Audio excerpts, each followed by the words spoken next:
What's up, guys? Welcome to another exciting edition of Real Estate Podcast, episode 318. I'm here with Griffin. I'm here with Trav. And I'm developing an irrational fear of pencils with Adam. Want to see me make this pistol disappear? Yeah, right. That's what I'm talking about. I'm like, they stole that from the Dark Knight. Yeah, that's how we did it, you know? Like, And it's gone. Baba Yaga. Yeah. Oh, Dude. man. Every time I see that guy, that actor, what's his name?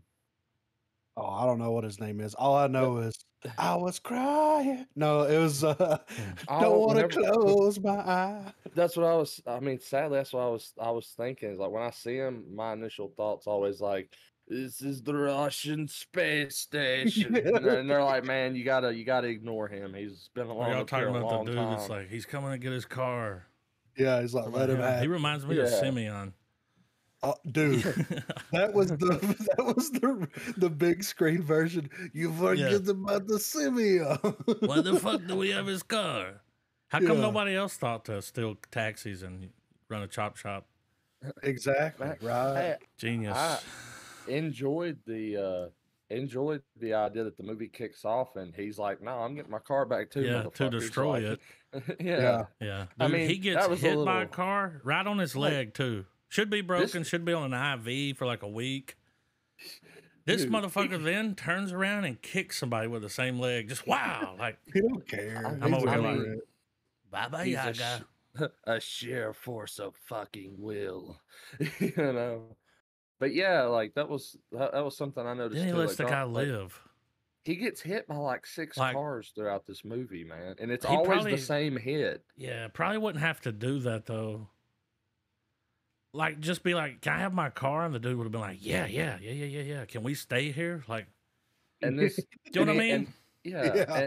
True. It's a combination of that, and he does more MMA armbar takedowns where like he'll grab them and then flip them over and roll and then shoot the guy in the leg that's coming towards him. Like, when he's fighting Common, yeah, and they're just kicking each other's ass, this motherfucker does a knee pit reload mid choke, just and it's a knee pit. Yeah, and I'm like, what about the little silencer shootout as they're walking slowly? And nobody's looking around. No, dude, it's a silencer, but it still makes noise. For the way that they do the John Wick's movies, attention to like detail with guns, I guess they do a piss poor representation of how bullets actually work. Well, I will say the movie does a good job with bullet count up until, all right, he's like, you get, was it 8 or 7? Yeah. 7 million buys you, and it's like, goddamn, that's all. Like, and it's like, is it really that hard for you to get a gun? Okay. You know what I mean? Like, yeah. Take me underground. Take me to the Pigeon Man. Morpheus is on some kind of fucking pigeon mission. Like, he's like, well, you don't know nothing about pigeons, John Wick, you know? Pigeon Do mission. I look like I'm scared? Dude, you know? After he runs in that room, shoots all the bullets, all of them, just right at once. He grabs this dude's gun and takes 17 shots with that thing. Counted them. Yeah. 17. Yeah. And that guy shot it before he got it. Yeah, like twice. Yeah. So I don't. That's the only spot. And then that scene, like when Morpheus is laughing on the rooftop, then he busts through that door and he's still laughing. I'm like, did you just laugh from the roof all the way down there? That was Mighty Boosh's. Why do you have fucking rotary phones? Yeah. That's how they operate, dude. Can't be tracked. Yeah, you got the fucking suicide girls running the phone lines. Yeah, I know, right? Operator. This one's a little more over the top. Yeah, they just leaned, dude. Wait till you see the third one. It's just over the top. Like there's not a little. Yeah, it's fucking Baba Yaga, dude. Where I thought it was gonna be like a slow, because the way you talked about 3, I was like, okay, we're gonna get there, but maybe it would be more gradual, you know? Mm-hmm. No, not in the least. Well, this one kind of leans. Y'all gonna hate this, but it leans a little more into that Fast and Furious. Like, oh yeah, for sure. It leans into it. Yeah. He's like, I don't do blood oaths. Yeah. I guess like I guess where my expectations for just the whole purpose of John Wick is, I guess, is because I've looked at it as more or less this weird unnecessary redemption arc. Yeah. For a franchise, because it starts off strong, gets kind of weak, and then 4 is supposed to be this great course correction where everybody comes together again. Yeah. That's why you got to leave all the people alive in this one so they can show up in the next one. You know, like he's like, don't take this out, you'll bleed to death. Yeah. It's like, then he does the sign language to the chick. But dude, this motherfucker fresh. chunks 3 grenades in his house. He's got a grenade launcher. He's like, oh, you don't want to take the contract? Boom. Yeah. Might want to hang around and see if he killed him. Too bad he already buried his fucking shit again. It's like, well, let's hold off on it. All right, house is on fire. Gotta walk to New York from New Jersey. That's where he lives. Yeah. He walked. Yeah. You can't fucking get Johnny on the spot? No, dude. Can't call up your mechanic? He didn't call the pest. Well, I mean, even though, I mean, we're at 4 movies total, but we're halfway through it. I think it's well established that John Wick is psychotic. Like he's crazy when he's not reflecting. Like his whole, like all of his actions are the actions of a fucking psychopath. Kill, reflect, kill, reflect. Yeah. Like even down to the, like, you know, he's always got a fucking suit. Yeah. Oh, and this one a bulletproof suit. Everything's OCD perfect, all that stuff. Yeah, he went straight James Bond with that shit, dude. Like Kingsman. It was cool though. Yeah, he's got a bulletproof or a Kevlar line lapel, I think is what it's called. What did he say? Like the impossible mission? Yes. That he needed help from. Was it the ghost? Yeah. The motherfucker handed him a set of keys and he just walked in there. Yeah. But that's the thing. Like, it's crazy, and it. I was expecting to get into it even more. It's like John Wick, his dog gets killed, car gets stole. He comes not really out of retirement to bring vengeance upon, you know, to have the redemption arc. Yeah. Then this guy's going to show up and it's like, well, it's this fucking. Well, he's the guy that got him out. He's the one that did what he had to do to get him out of the business. Right. Helped him. And then he gives him like that other task, and it's like, why? Like, why John Wick? Because you're right. He walks in there during this weird EDM fucking art show shit that's whatever the fuck is happening here. Like Roman Coliseum. Yeah. He walks in there and she slits her throat. He puts a bullet in her head. Nobody else is around. And then it's like, oh, you've been fucked over. It's like, why does he want to fuck over John Wick for? Well, then the guy was like, I can't just let you kill my sister. I mean, yeah, exactly. It's like, you motherfucker, dude. I'm going to kill you. That's why when he walked in, he broke the rules. He said, nah, fuck this guy. Mid-sentence. Just, he's tired of hearing him. Yeah. But that was, I was hoping that they oh, sorry.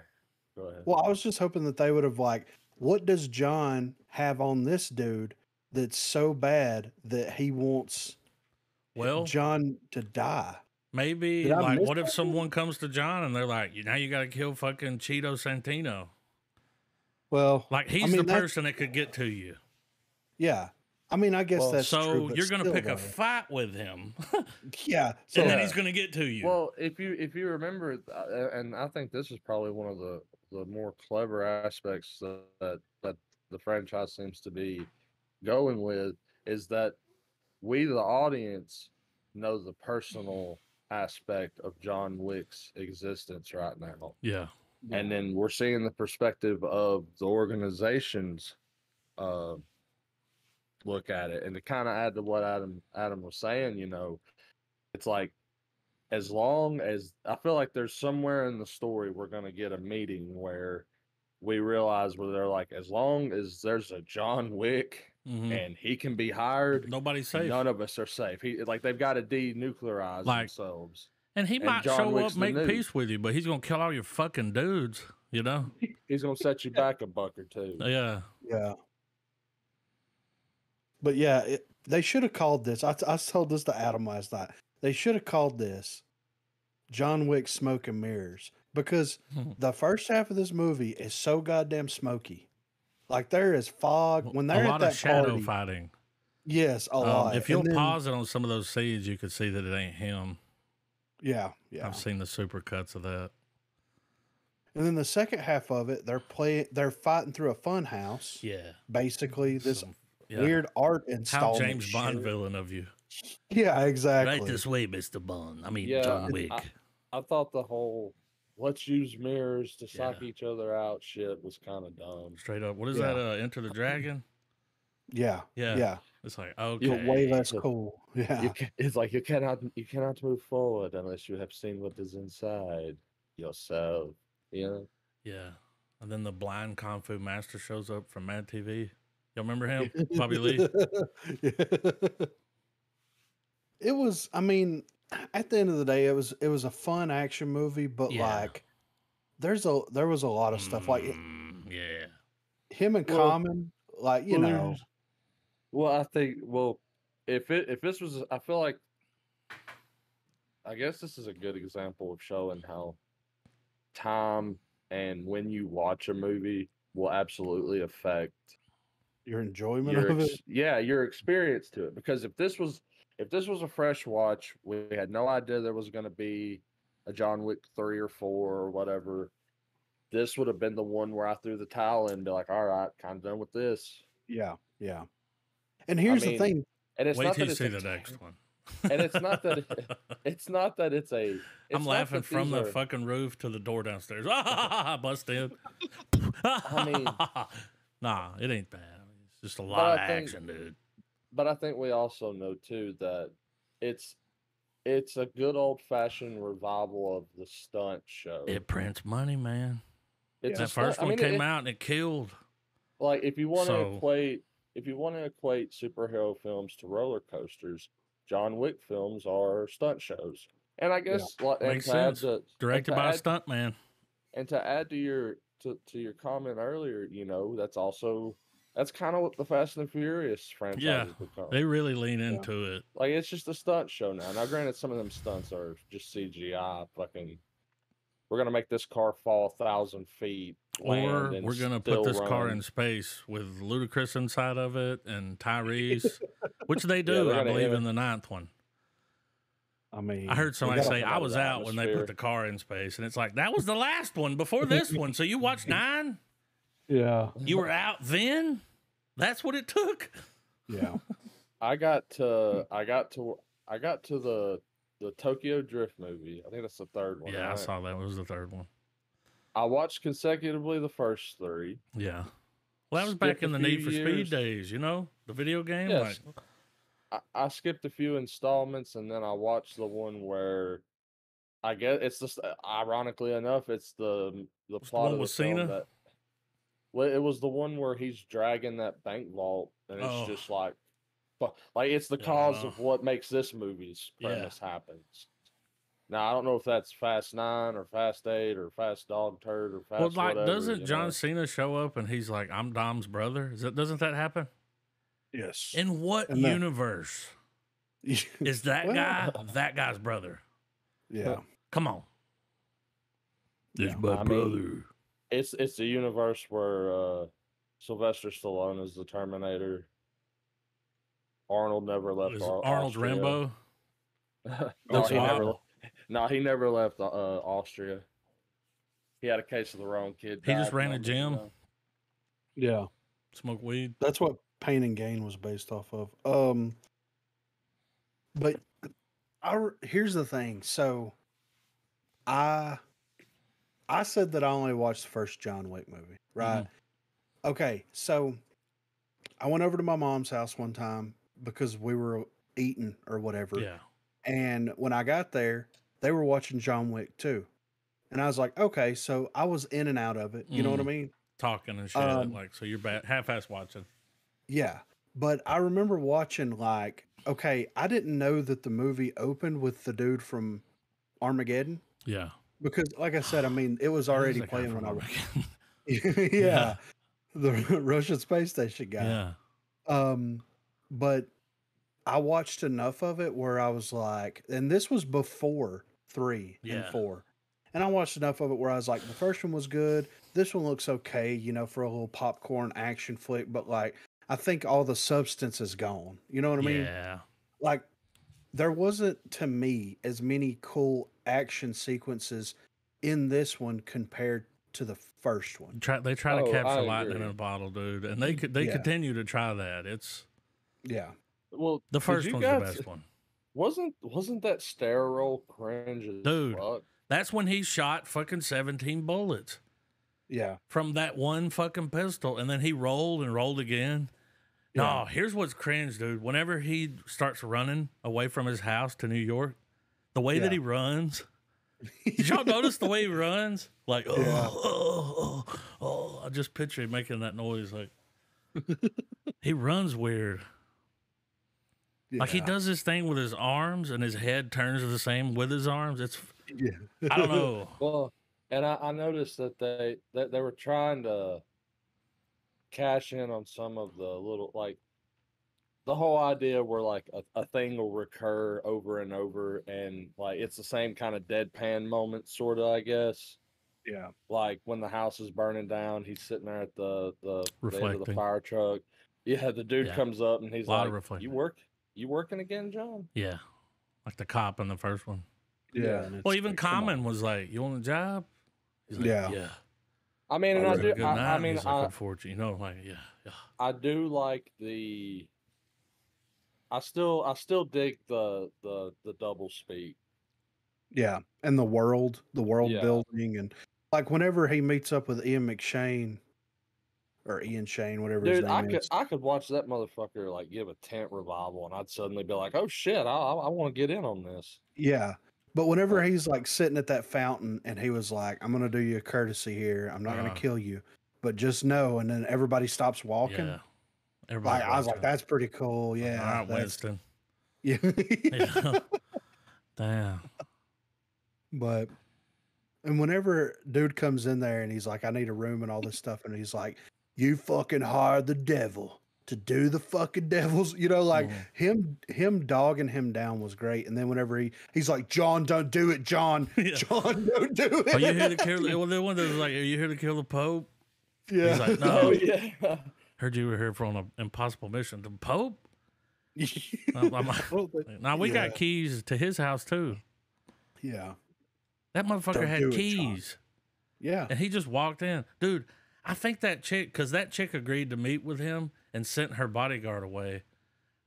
I think she thought they were going to bang, right? I thought that they were going to bang too. Well, I To think be that's what she fair. thought. I mean, she did get naked.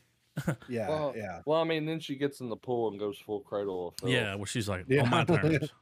Yeah. He's like, fucking, she cuts herself, and he's like, bullet hole, just Yeah. in case. So Just- what Yeah, I pity put, kill. what I've been trying to put together is like, you know, in the world building, we have the Continental, we have the organization, and the organization answers to the high table. Yeah. Yeah. Like that's our hierarchy as far as up to part 2 Yeah. is right now. Yeah. Right. So my thing is all right, was Wick at some point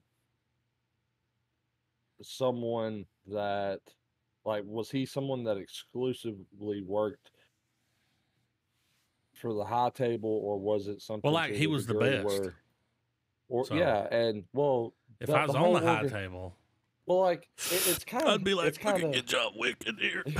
You know? yo, the stab's on you, Wick, my boy. Yeah. Like, no, but like the organization itself, because it's kind of stupid to have it thread along as like, all right, it's this cool hangout spot for hitmen. Well, that is guys. stupid, because why would Hitman give a fuck about rules? Like Yeah. when he's So- like, don't kill him in here, and him and Common fucking, all right. So I'm Well, curious Wow. as to, because you know they operate where they only, like, and of course it can all be chalked off as it's how they avoid the feds and stuff. Mhm. Well, if that's the case, then we wouldn't get those scenes where we clearly see that the cops do not interfere with these Yeah, people. dude, if the feds showed up, they'd be like, you working, John? You know? Yeah. So is this whole network of people, is it old money? It's deep state. You know, Yeah. like I mean, they get for shit lack of- done. Dude, yeah, he for was like, lack "Are of you here to better kill the words. Pope?" And it's like, God Well, damn, dude, yeah, don't well, fucking slow your roll. is this organization like an organization like a faux, you know, G7, Bilderberg, Well, the whatever tinfoil Continental's hat like shit you want to get on. it's like an embassy for hitman. Yeah, Yeah. There it's a has to be safe haven. somewhere you can go Yeah. and lick your wounds, right? Yeah. Is the Well, I doctor mean, in? I think here's kind of how and there's two kind of perspectives here. The first perspective is I think John got his comeuppance working for this dude's dad, right? Because they said that the dad died and she took the seat at this table at the high council or whatever, right? And that's the whole reason that, and I'm assuming that the impossible task was probably him hiring the guy, not the dad, but the guy hiring John Wick to kill his dad so that he thought that he would be in line. I don't know. I mean, I may be missing in between or putting stuff together that don't Like, need to be put That together. makes sense, though. It's like, you kill my dad and I won't tell anybody, And you're but out. I'm going to yeah. blood oath you. So if you ever Yeah. come back, Yeah. which I don't know if Happened. it's not really back, though, because he wasn't being paid to do that. He lose money, you know? I lose Yeah, money. Yeah. Yeah, like that was pure like Revenge. It was, and everyone. And that's why he was like, no, I'm not back. I already fucking Yeah. buried my guns, dude. Well, what's crazy is that there's also the way the world looks at John Wick. It's like they Baba loosen. Yaga. Well, they look, yeah. But that's the thing. After that, nobody gives a fuck that it's John Wick. No, they Yeah. tried him. Like Yeah. movie one and the first 10 minutes of this one, everyone was still like, "Dude, like you're fucked. He's coming for you." Yeah. He's like, load up everything. Just give him. He's like, give him his car. That's all he wants.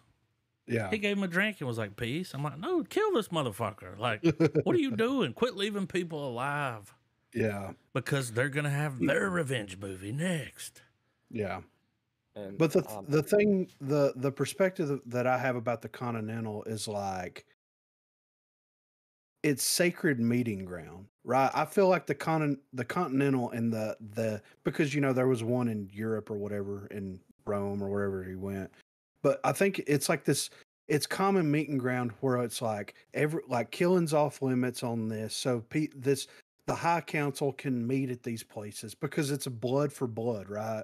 And that's how they're going to treat it. And I feel like it developed over time as to, well, this is a safe haven for hitmen where they can come, they can get a room, they can drink and eat and not have to watch their backs and have to worry about, all this crazy it's shit. the Assassin's Guild. Yes, but I feel like it started, at least logically to me, it seems like it would start to where you have the different factions that got together and they're like, we need a common place, guns off the table, nobody's going to kill anybody else, like it's, we're good here. And that's kind of how to me, that's how I would write that it started, Well, it also has that layer too of like, because whenever they go through the window, whenever they're fighting, and the dude's like, gentlemen, like, need I remind you, And Yeah, he's like, and they get up. Well, they get up and they go to the bar and have their spat about that crap. It's almost like the Continental also exists as this chance for, because a dialogue. all these people, it's a chance for an assassin to actually be like, do I really want to kill this other one? Yeah. Because they're all good at what they do. John's the best, clearly, but like, do you really want to kill Common this was so good in the movie. I forgot he was Common. Really? Right. Yeah. Yeah. But yeah, and it makes sense. And I think that like if they explored, to me now, after like watching this and kind of giving it a little bit more thought, the Continental is one of the series that they're working on. I'm way more interested in that.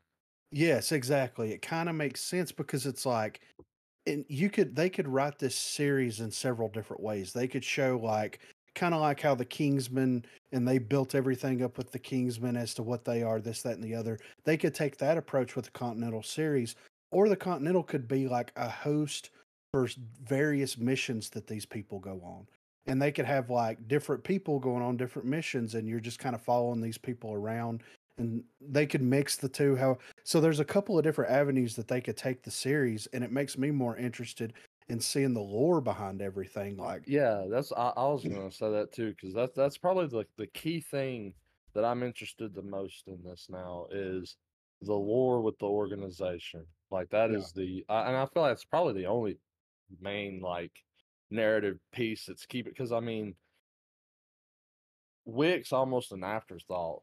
Even by movie 2, he's kind of an afterthought now. Like we had the big introduction to him. We know he's a one-man murdering machine. And like, he don't want to fight. He just had to get a little revenge, but he will. He will. But it seems like it's gonna. They're just gonna use him to string us along to these talking points. You know. Well, like I don't know if he's done making them, but he's made 4, and now they're talking. I don't know what happens in the 4th one. Haven't read anything, but yeah, I know when the 4th one came out, they were talking about all these other. Yeah, like because I think there's a Skarsgård. I think is it Bill? Yeah, he's in the 4th one. So there, you got Clancy Brown. Like they brought some big names in. Yeah, it became an ensemble. And they're going to branch stuff off for these people, and it makes me wonder if he's done. That's what it kind of looks like. Yeah, there was an era finality. But does John Wick die, or does he stroll off into the sunset with his pit bull? I mean, there's only one way he gets out, right? At this point, dead, right? He's already got out once. The only way he's going to get out again is if. Well, we're in full God of War mode. He's got to kill them all now. Yeah. So, but I mean, all in all, it wasn't terrible. I enjoyed it. I mean, fun little popcorn flick. Definitely wasn't as good as the first one. At some point, did he fight a sumo wrestler? Yeah. Yes. Mm-hmm. He had to shoot him in the head twice for some reason. Yeah. I mean, he's a sumo wrestler, dude. So when he fights this guy, I didn't realize that I was walking around with a big layer of Kevlar, man. Dude, he stabs this guy like 18 times, stabs him in the neck, shoots him in the neck, shoots him in the back like 4 times. Yeah. And the only way to drop him was to shoot him in the top of the head. Then he had to shoot him in the head again. Yeah, couldn't hit an organ, dude. Jesus. I mean, I guess. It's just like, come on, dude. So I didn't have a chance to look up anything on it after I watched it. Let's do the kill count. So was the female assassin the mute one? Ruby Rose? Was that Ruby Rose? It was her. Okay. Yeah. She did good. Yeah. She's also in Fast and Furious. Mm-hmm. So kill count. I'm gonna say, what was the kill count from the first one? It was 70, something like that. It was around 80 or 70 something. All right. Well, I'm gonna say 120 for this one. I'm gonna stay a little more. First one was 77. Go ahead. I'm gonna say mid-90s. Mid-90s. What'd you say, Griffin? Around 120. 128. Whoa, what a gap. Well, I mean, they did have an extra 30 minutes. Yeah, there was more money and more bullets in the same gun. Yeah. So they had to kill 50 more people to make. Just wait though, because when you look at this, it shows you the kill counts of the other movies. Yeah. So I take it, Adam, because you saw the third one. I did. Okay. Now I watched it when it once it hit VOD. Yeah. So it's been some time now. Well, I know we brought it up. I think on the all right. Look, dude. Here's what when the movie went off, I was like, there was no plot. It was just it's just balls to the wall, dude.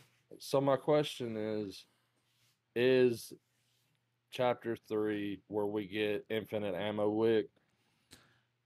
It goes hard. Okay. All right. And we just saw goes, how many times did he get hit by a car? Yeah. How many times? Like, how many times did he get shot? Dude, did he get shot? Because these dudes were shooting like stormtroopers. When he was in that tunnel, I'm like, he's got to be dead now, right? When he was running from him.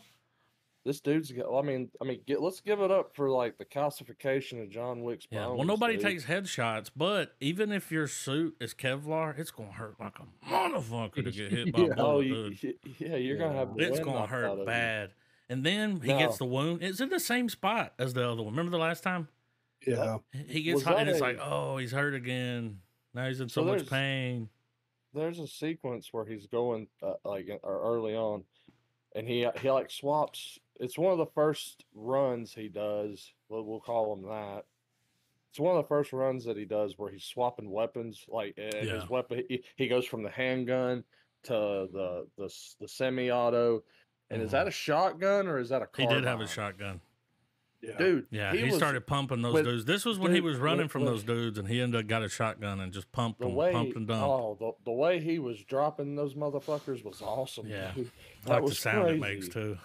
Yeah, but I also think too that I think John Wick's also one of those characters you could chalk up in the meme. If you idolize this character, you miss the point. Yeah. Well, it's fucking Baba Yaga, dude. Yeah. I mean, it's the boogeyman, Baba Yaga. He's a badass.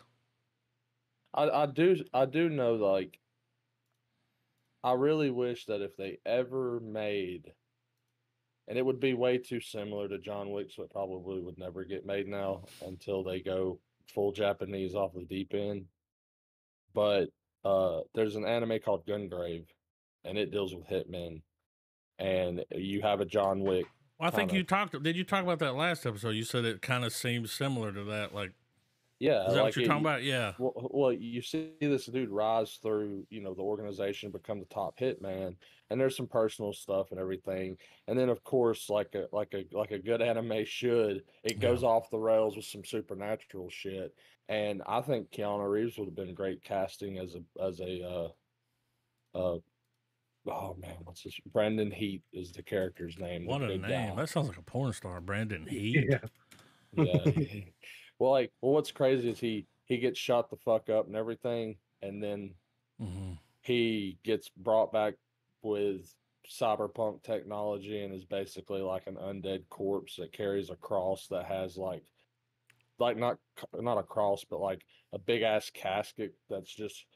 It itself is like a fucking Gatling gun, but it also houses all of his fucking guns. He walks with an arsenal on his back, really over the top and ridiculous. But a lot of gunfights, a lot of how are you gonna top the organization? That type of shit, Yeah, a lot of meetings.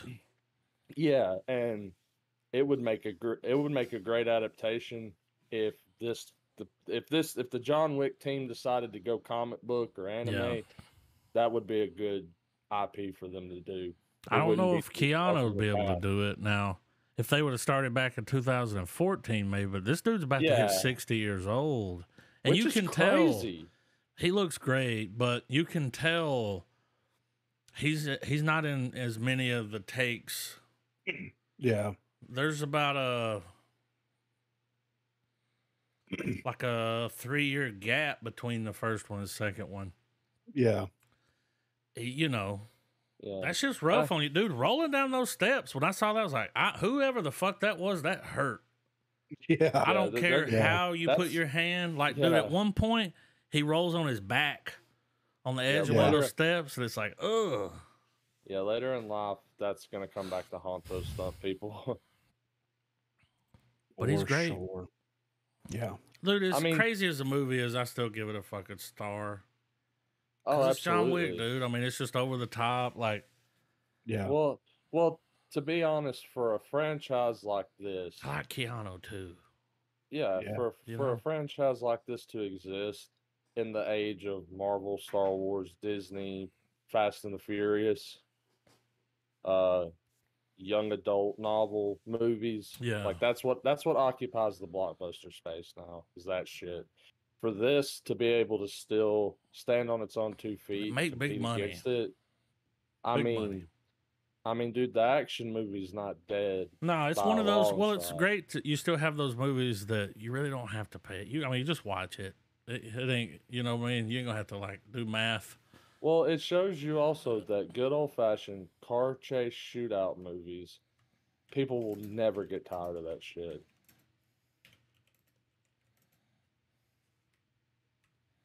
I mean, as long as there's a lot of bullets and a lot of shooting and a lot of slide cancel. It's made $1 billion, the franchise so far.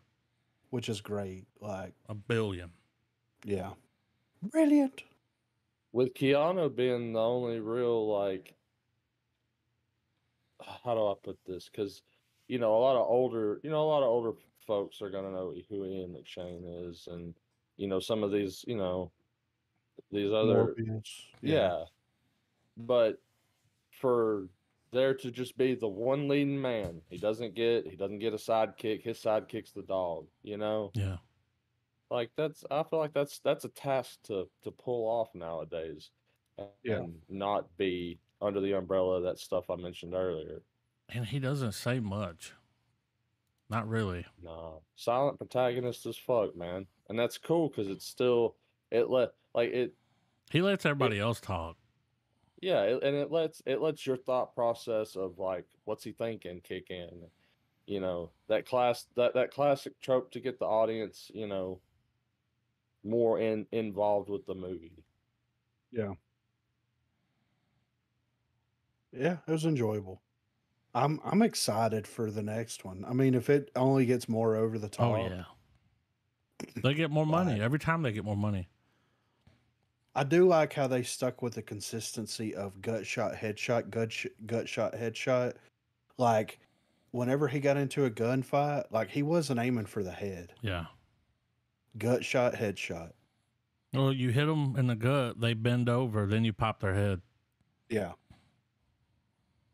There's a lot of good cinematography to a lot of long takes. Yeah, yeah. So, in that you can tell that. So, what I like about that, with this guy being a stunt guy, the director, it's not cut. It's like, no, we know what we're doing. We practiced. So there's a lot of long takes. Well, and with that as well,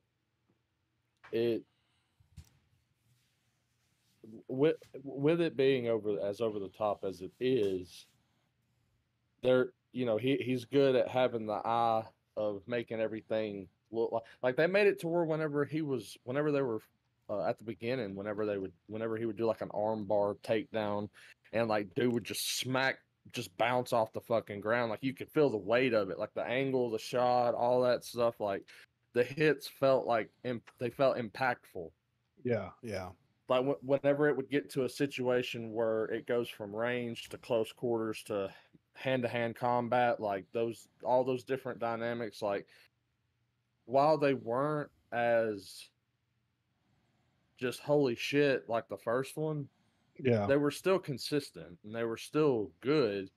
But you can tell that, like, I feel like this movie and the next is like the testing ground for, because I hate to put so much expectation on this fourth movie being badass, but I mean the hype train got me. Well, when you look at the cast, there's no way.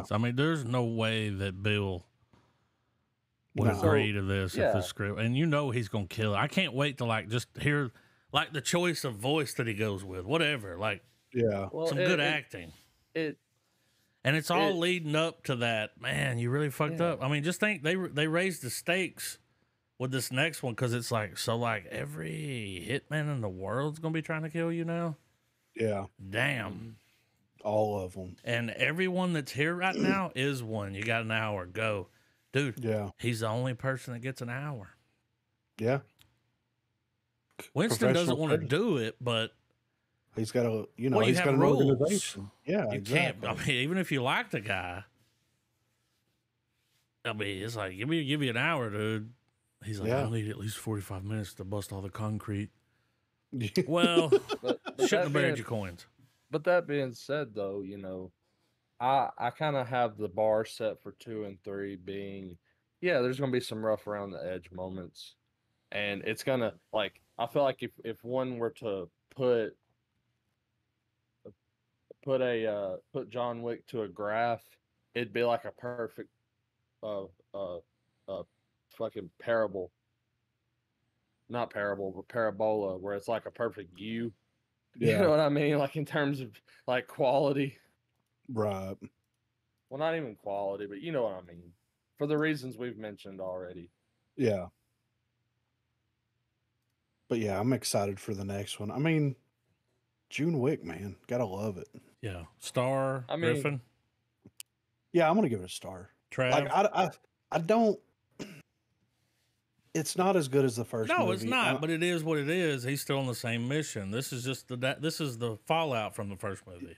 Yeah, and I did enjoy it, and I like the world building in this one because there wasn't a lot, I mean, really, if any, in that first one, other than like this is the Continental, it's sacred ground, you know, blah blah blah.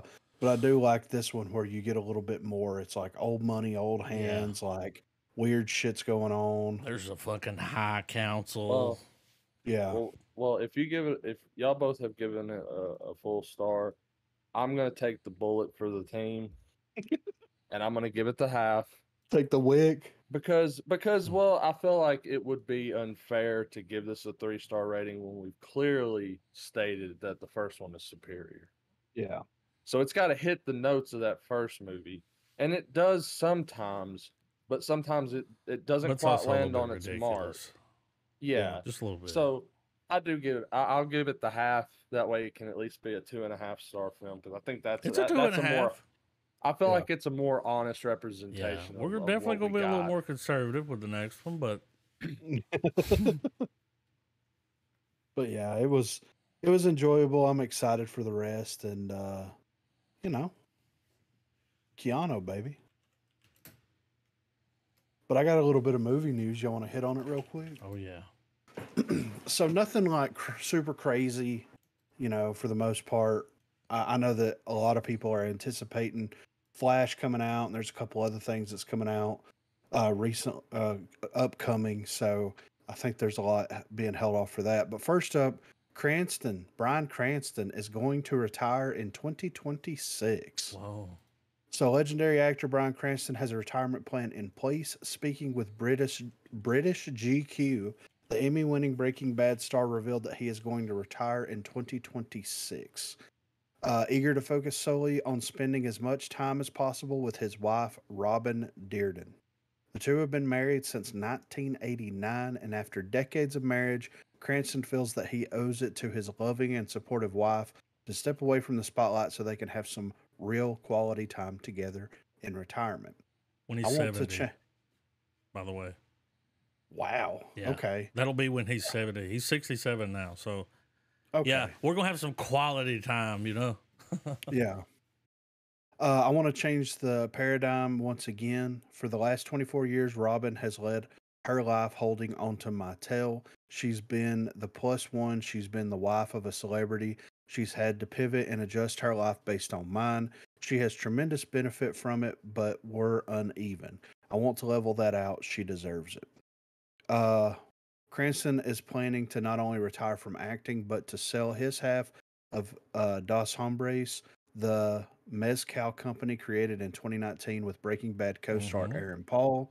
The actor and Dearden then plan to relocate to a foreign country like France for at least 6 months and go from there. Cranston says he wants to live in a small village and learn the local language as well as how to cook and grow a garden. I want to go have that experience, Cranston said. He will be turning 70. I want to go for day trips and have the fire in the fireplace and drink wine with new friends and not read scripts. It's not going to be like, oh, I'll read and see what I'm going to do. No, it's a pause. It's a stop. I won't be thinking about work. I'm not going to be taking phone calls. We'll see. Something will come around. I mean, dude, he's setting himself. It's like, dude, that's 3 years from now. Like, come on, Yeah. dude. His wife is already 69. So it's like, I want to give her some time. It's like, oh, your older years. Like, Yeah. so he wants to go off. It's like, dude, you can do that now. Yeah. You don't have to retire to do that. Just quit. Take a Don't make couple any years. shitty movies Yeah. Right. because you've been in a few. Yeah. But, but good for him, though. You know, Yeah. like, he's kind of like, He does not look that old no. or And Breaking act that Bad, old. Like, nah. Breaking Bad was such a huge, oh, huge thing that, like, I still feel like he's going out on top, for sure. There's nothing that could ruin that. No, not at all. So, Yeah, even his personality, it just couldn't ruin it. No, mate. Well, anyway, No, dude. nah. See some interviews. So next up here, James Gunn says Superman Legacy casting being narrowed down explains how nonsense rumors make it difficult for actors. So James Gunn has revealed a little more about the current state of casting on Superman Legacy. This time he has gone into much more detail than just a one-line Twitter post. While appearing on the Inside of You with Michael Rosenbaum podcast, the subject of the internet's biggest question came up: when will we know who is playing the new DCU Superman? Gunn obviously is not ready to reveal that nugget just yet, but he did go into a lot of detail about why he is not getting into discussions about casting rumors and how many nonsense stories on the internet can make it hard for actors who are reported to have been testing out for the role. So this is what he said.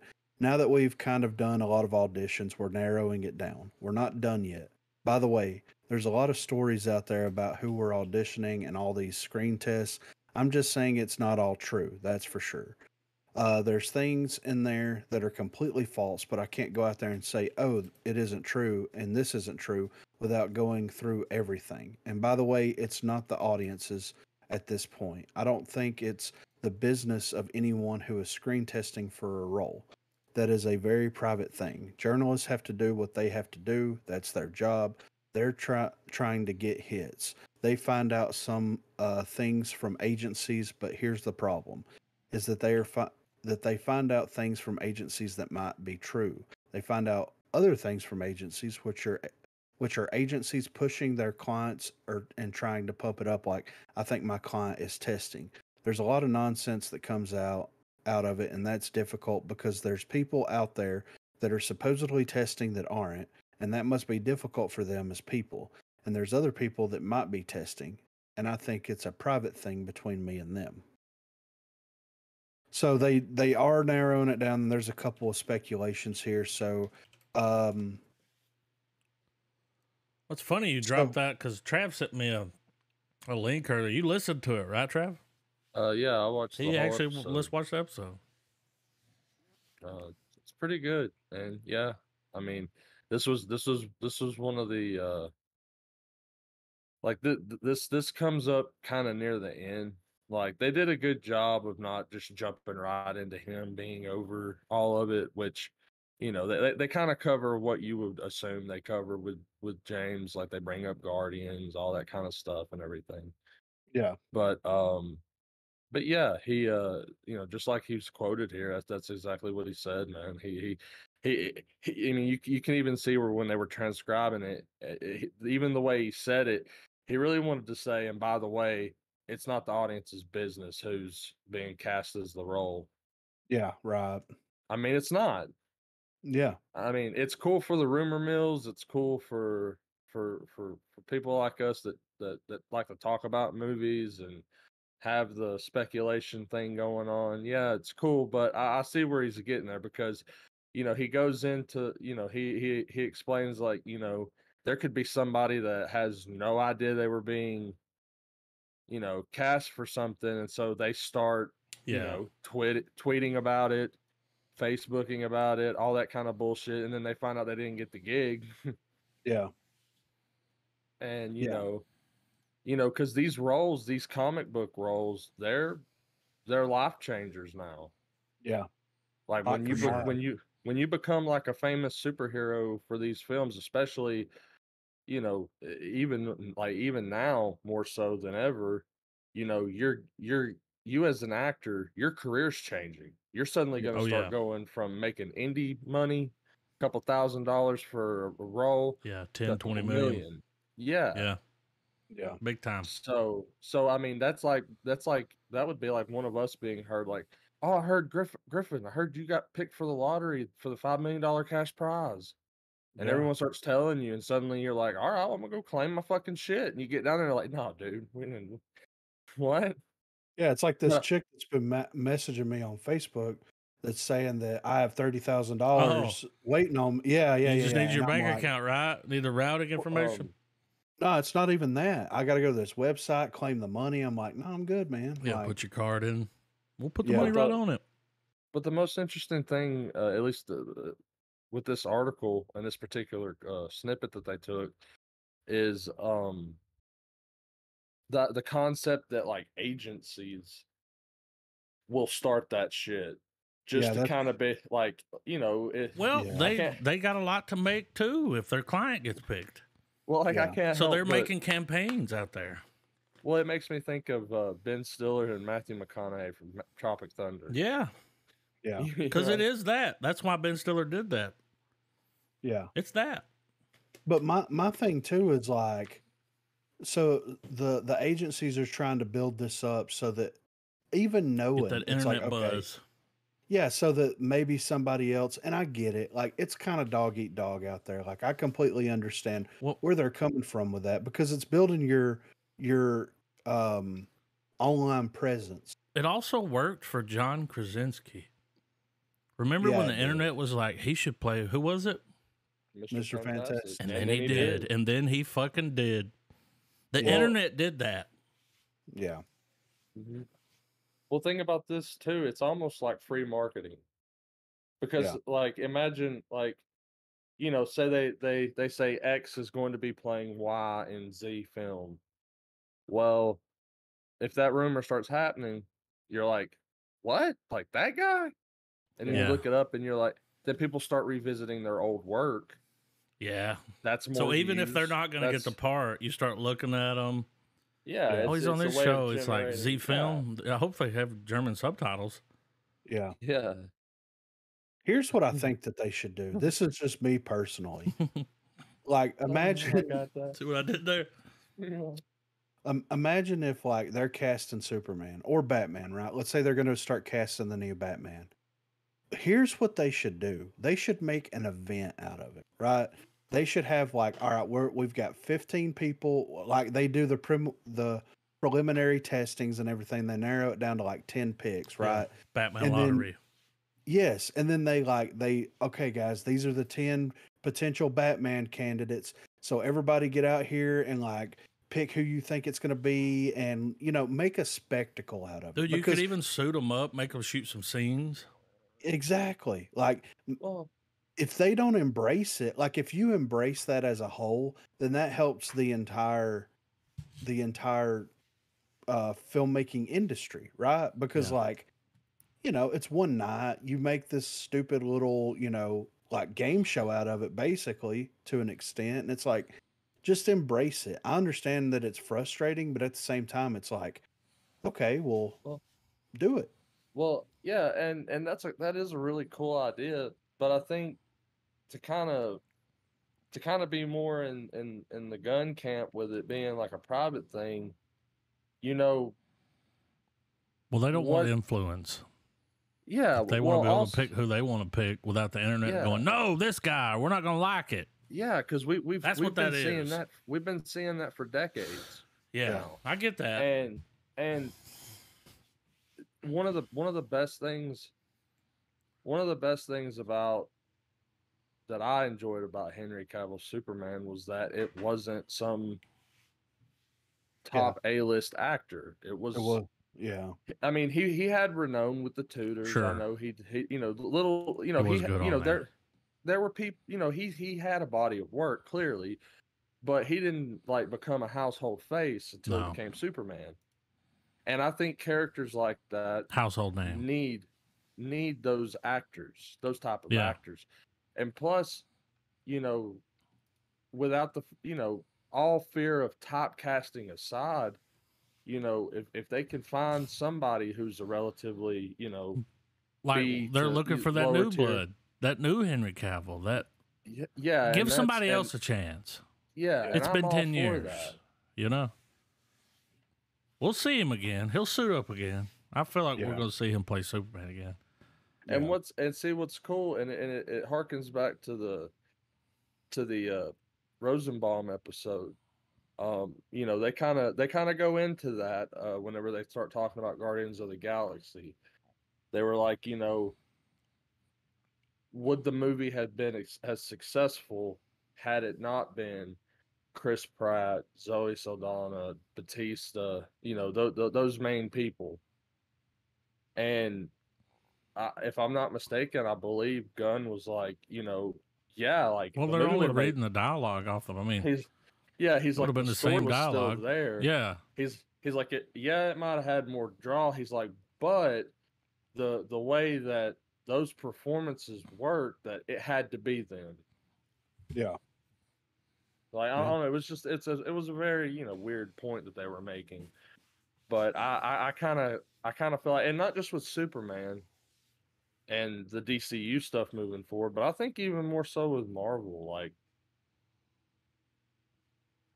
we I guess with Marvel it's trickier because their whole formula has been, all right, if we introduce a new character, they get a trilogy. Whereas with the DC films, it's like you can do a one and done kind of. Right, yeah. And be like, all right, well, this guy's over with. See you at Justice League. Yeah. So I'm interested to see who they end up casting for it and everything. But like, I get his point, but that's just going to get worse. You know what I mean? Like with the way social media and everything is, it's just going to get worse. Oh, for sure. But I think it would be interesting if occasionally they did something like that, or if it was, some sort of monumental role, maybe have kind of what you were talking about. But I still also think at the end of the day, as much as we even have our own little moments where we're like, they should do this, that, and the other, we've used this as a reasoning many times as well. And you got to always remember that, like, we're along for the ride. Yeah. We don't get to dictate what car we're in. Yeah. Well, that's what Gunn said too. They're not going to change. And at the end of the day, like think about it. If you would have told me 15 years ago that one of the greatest movies that you ever watch is going to have the dude from Twilight in it, and then he's going to turn around and play Batman, I would have been like, "You're fucking insane." But or that you get a Peacemaker series. Exactly. Yeah. Exactly. And really like it. Like damn. Like John Cena kills it. Like go back in time to like the rap era, John Cena, WWE. Oh, I would have laughed in your face. And I thought he was a goober. And sit down on the couch and go, that guy right there is gonna play wearing the jorts. One of the funniest, but one of the best characters you've ever seen. Yeah, I'd have been like, I don't see him in that, So,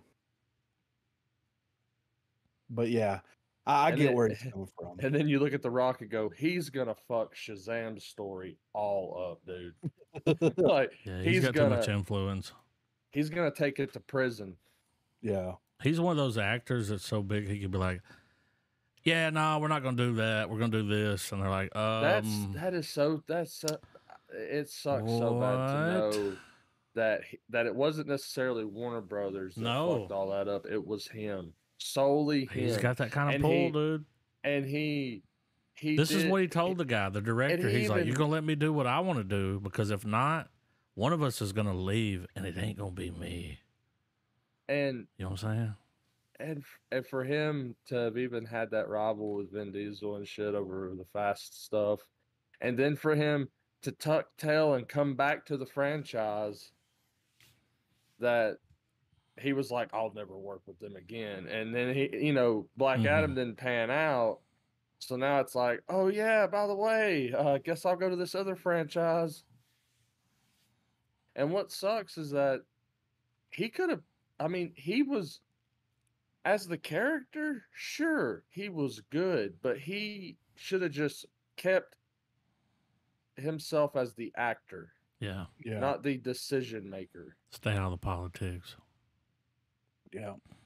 Because it would have, to have seen him and Zachary Levi fight it out of Shazam and Black Adam, like, because my whole thing was right out the bat, it's like, okay, so we're going to have him fight Superman right out the bat. We're not even going to establish that there's got to be some build up between Shazam and him first. That way there's kind of a fucking point. Yeah. But yeah, because if I'm not mistaken, isn't it like if I'm remembering, it's like I think there's an iteration of the story where Superman thinks that Shazam is Black Adam. Yeah. And then Superman finds out Shazam's just a fucking kid and is not dude, and then they're like, okay, now we're gonna go fight him. That's how they should have approached Superman. Yeah. With that, instead of just, hey, let's just embarrass Henry Cavill one last time. Henry will be back. Yeah, he will. But anyway. But yeah, the new Alien movie from Fede Alvarez gets a release date. So, Alien is perhaps the most iconic space horror franchise in film history, and for good reason. Franchise that built itself from the original '79 film by Ridley Scott has stood the test of time and has continued to delightfully frighten audiences worldwide for years. Some of its titles more so than others.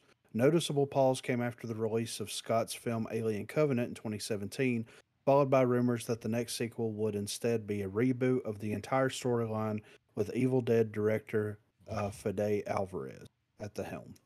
Details were sparse for the most part until earlier this year when he started sharing an on location tease of the film for Alien Day, facehugger included. Now, per a report from Collider, an official release date has finally dropped for the film, currently with a working title Alien Romulus. The latest deep space horror flick will crawl into theaters August the 16th, 2024. Romulus is set to be a standalone reboot of the franchise, taking from the creative roots that made the initial film so successful and reworking it into something entirely new. An exciting prospect to say the least. Fede Alvarez's its director Fede Alvarez is definitely up to the task, having previously helmed the very bloody 2013 Evil Dead reboot and the spine-tingling horror film Don't Breathe. He's also serving as co-writer alongside longtime collaborator Rodo Sayaguiz. While Alien creator Ridley Scott is co-producing the project with Michael Pruss. Starring in the film so far are Kaylee Spaney, Isabel Merced, David Johnson, Archie Renau, Spike Fern, and Aline Wu. All roles are currently undisclosed, and a few details are available on the plot of this film. Only a brief synopsis is available. In this ninth entry in the immensely popular and endearing film series, a group of young people on a distant world find themselves in a confrontation with the most terrifying life form in the universe. I love how the Evil Dead is still just launching careers, dude. I know, right? Like, if you look at Sam Raimi and what he went on to do, he made Spider-Man, dude, you know?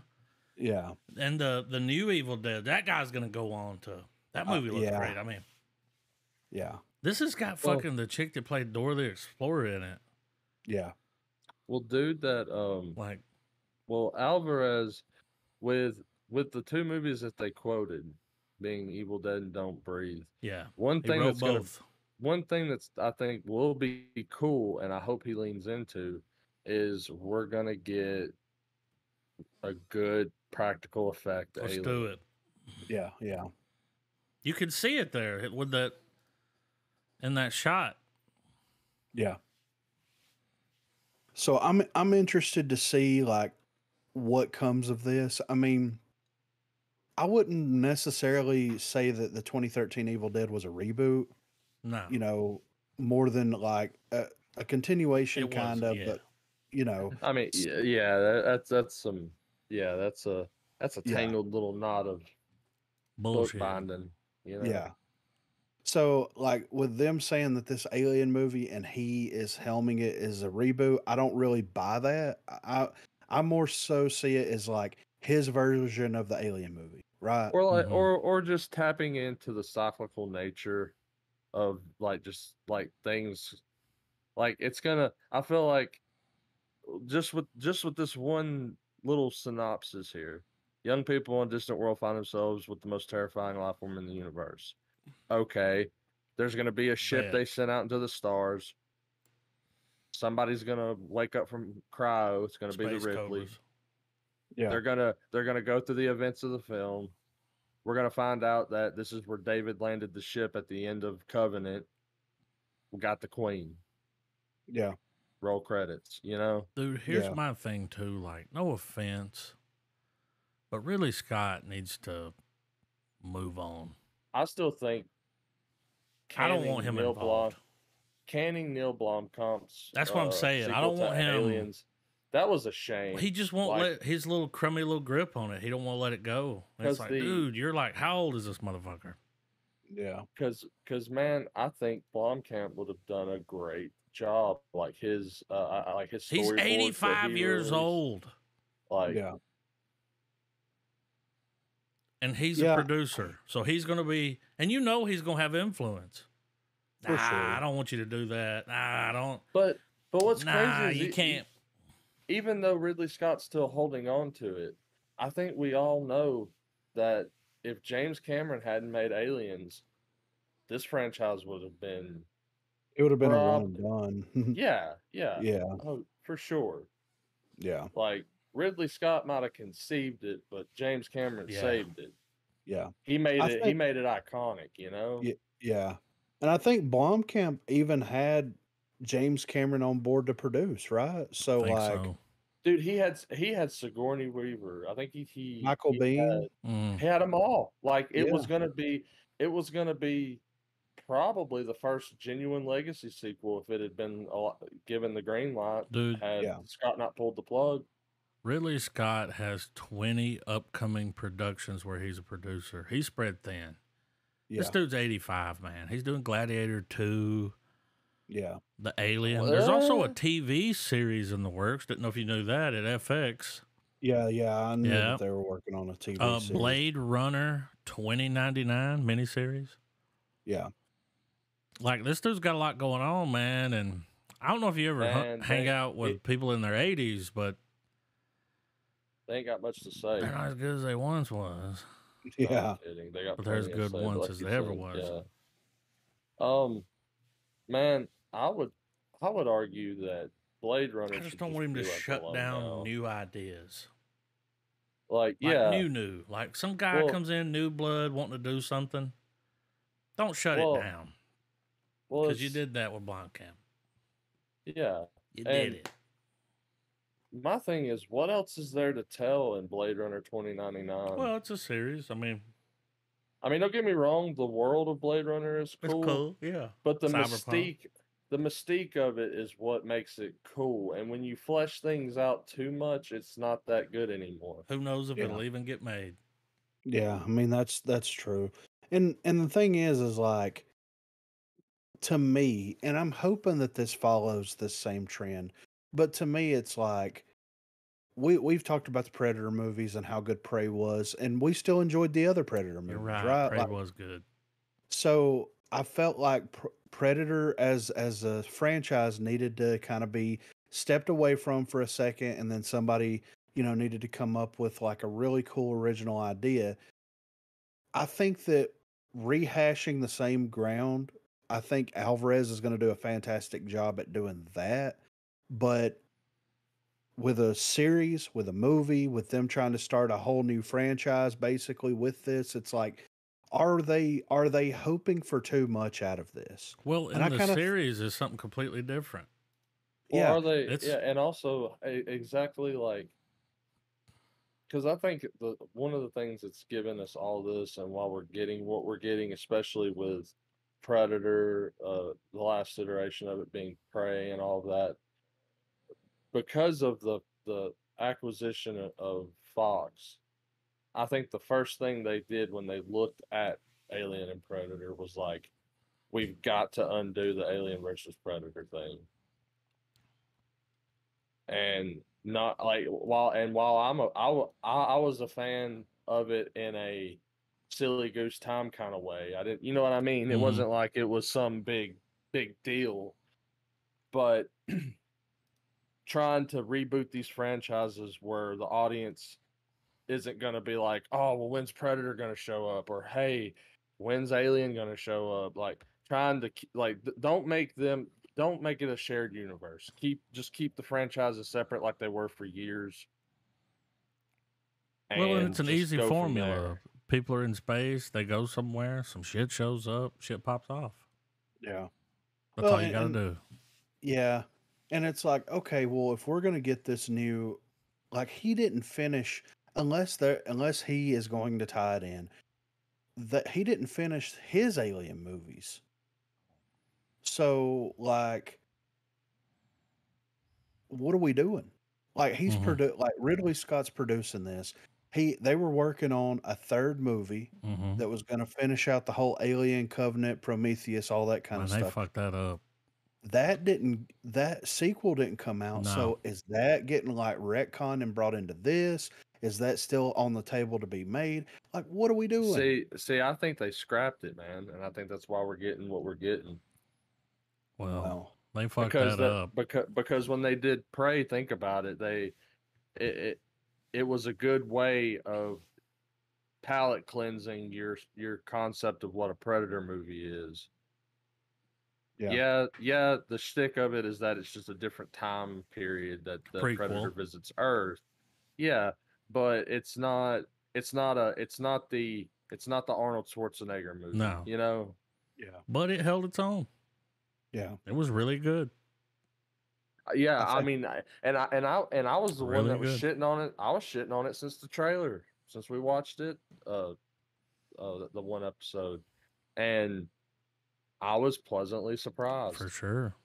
Yeah. So we'll see what happens with this when it comes out. I think that with Alvarez involved with it, I think that it is that it has some legs to stand on. If it was, there's other people, of course, but like, yeah, he's such a strong name that I feel like that he's going to do justice, at least to the franchise as a whole. You know, dude. Well, I think it's going to be a passion project, kind of like Evil Dead. Think about this, and think about this specifically with Evil Dead, man.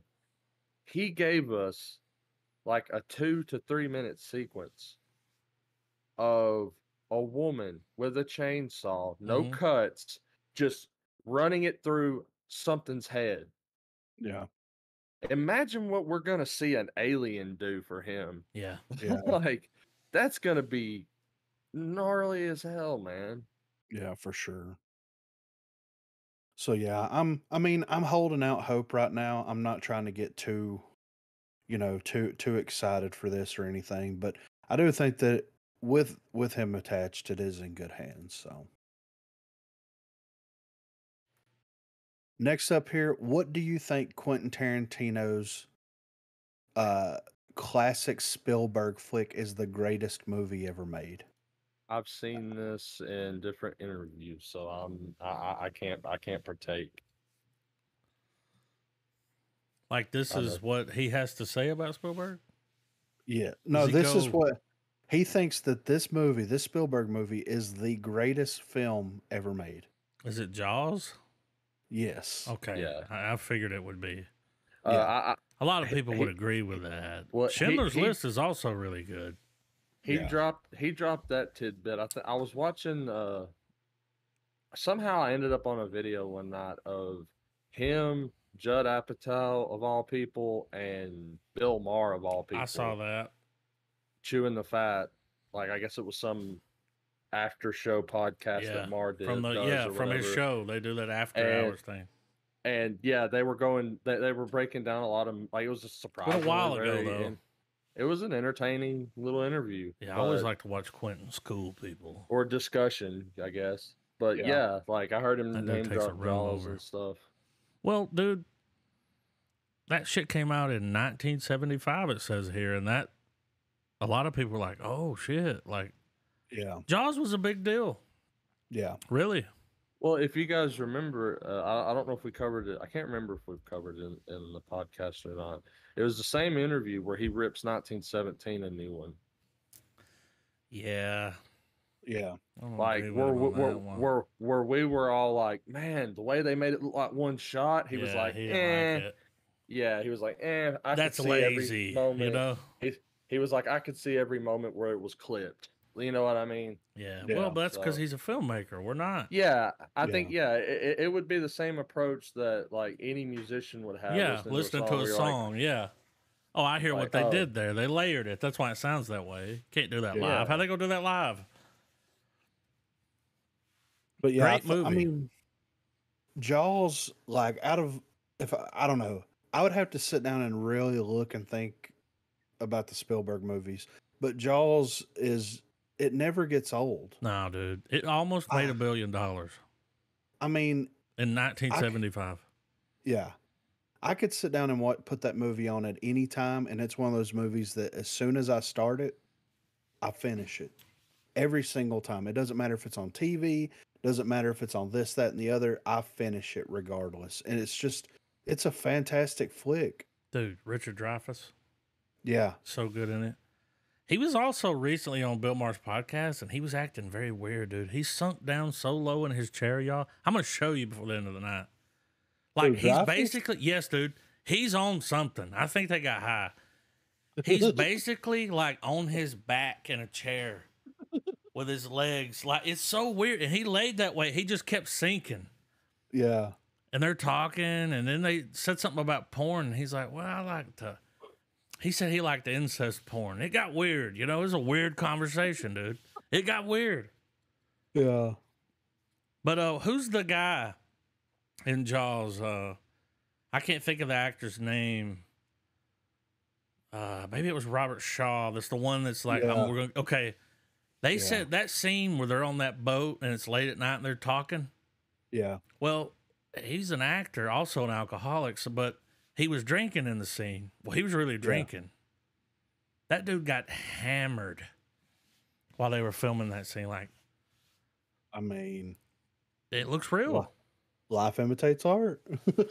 That's a great movie, though, man. I got to go to one of the filming locations in Destin, Florida. There's a dock. They got a big sign there that shows the image where they shot a scene from Jaws. I was like, this is fucking cool. You know, I was standing out there like rubbing the dock like it was fucking Mecca. You know, like they fucking filmed Jaws here. Yeah. I put a fucking towel down and fucking we're not worthy. So have y'all read the quotes he has in this article? Mm-mm. Okay. So the quote he has for Jaws is he goes, I think Jaws is the greatest movie ever made. Maybe not the greatest film, but it's the greatest movie ever made. And then there are some movies that can get in its rarefied air. But as far as a movie, there's no making it better than Jaws. There's no better than Jaws. It is the best movie ever made, and it shows how badly timed most movies made before Jaws were. And then the article goes, clearly Tarantino has a tremendous amount of admiration for the Steven Spielberg movie, which most directors would consider an honor. Yet Tarantino's comment regarding a film or a movie has certainly raised some questions. Most people would think the terms are synonyms of one another. While yes, they are, some do consider them to be a distinction. And then he goes on to say, what I meant by that, to one degree or another, is that Spielberg and a lot of his cohorts grew up seeing those kind of movies in the theater. Henry Levin's Journey to the Center of the Earth. He's going to run to go and see that. Richard Fleischer's Fantastic Voyage. He's going to run to go see it. Gordon Douglas's Them. He's going to run to see it. Now, most of them weren't directed that well. They were assignments given to journeyman directors who did their best with them. That was how we were used to seeing that kind of movie experience, like the comic book film, as opposed to a Spielberg who was like, no, this is exactly the kind of movie he likes. This is exactly the kind of movies he was put on earth to make. And he's going to make it within an inch of his life and as effective as it possibly can be. And, Michael Anderson isn't putting that kind of work in Logan's Run. And where he touches on the idea that a movie is like a blockbuster and a film is like the art house. Yeah. It's for sure a movie. Well, but with that same idea, look at Raiders of the Lost Ark. Mm-hmm. Like I've seen so many interviews with him and Lucas where they're like, we watched the serials before the films came on and we loved them and like we grew up with all that. And then they're like, well, what if we take all these serials that we loved growing up and we just like made a movie about like that shit? And they're like, okay. So it's budget. Yeah, and you see that play out. They love that stuff going into it, so it makes perfect sense, you know?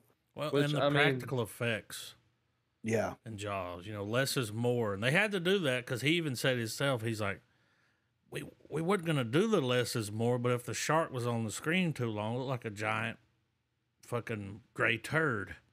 Yeah. It didn't look good. They had $9 million they spent on that movie. They made almost $800 million. I mean, but if we're gonna go by the movie film logic, though, Spielberg has obviously gone on to prove that he's not a one-trick pony. No, Because if you great compare, filmmaker, dude. if you can like, because he's able to make both types of movies. Yeah, You look at Jaws as the spectacle movie, then you look at Schindler's List as yeah, the film. or fucking Peter Pan, yeah. which was a disaster while filming it, but it came out all right. Yeah. To me, at least, I don't think it did super well but I love fucking Robert Williams. So Yeah. Oh, Hook will always have a soft spot for him. But yeah, I thought that was interesting. I mean, of course it's Jaws, you know. well, dude, Jurassic Park, I think turned 30 yesterday. I mean, talk about And a movie that's- that holds the fuck up. Whoa, Like, Yeah. more so than some of Jesus. the others. Yeah. Like you can watch E.T. and it's like, yeah, I watched that a lot growing up. But Jurassic Park, dude, Yeah. sheesh. man, imagine being in the editing booth when you finally get the scene together Well- of the T-Rex breaking through the fence. Oh, walking around when it's fucking- raining and it's dark. And Yeah, it's like, dude. where's the goat? When you gotta That go, ho- you gotta go, yeah. right? That whole Iconic. scene, man. That motherfucker Like- said, "Are they heavy? Then they're expensive. Put them down." You know. But dude, what was crazy about that movie? The water the glass abyss. shaking as the dinosaurs walking. Like you just see the kid lift up the night vision goggles, and you just see that water. You hear the low rumble with the.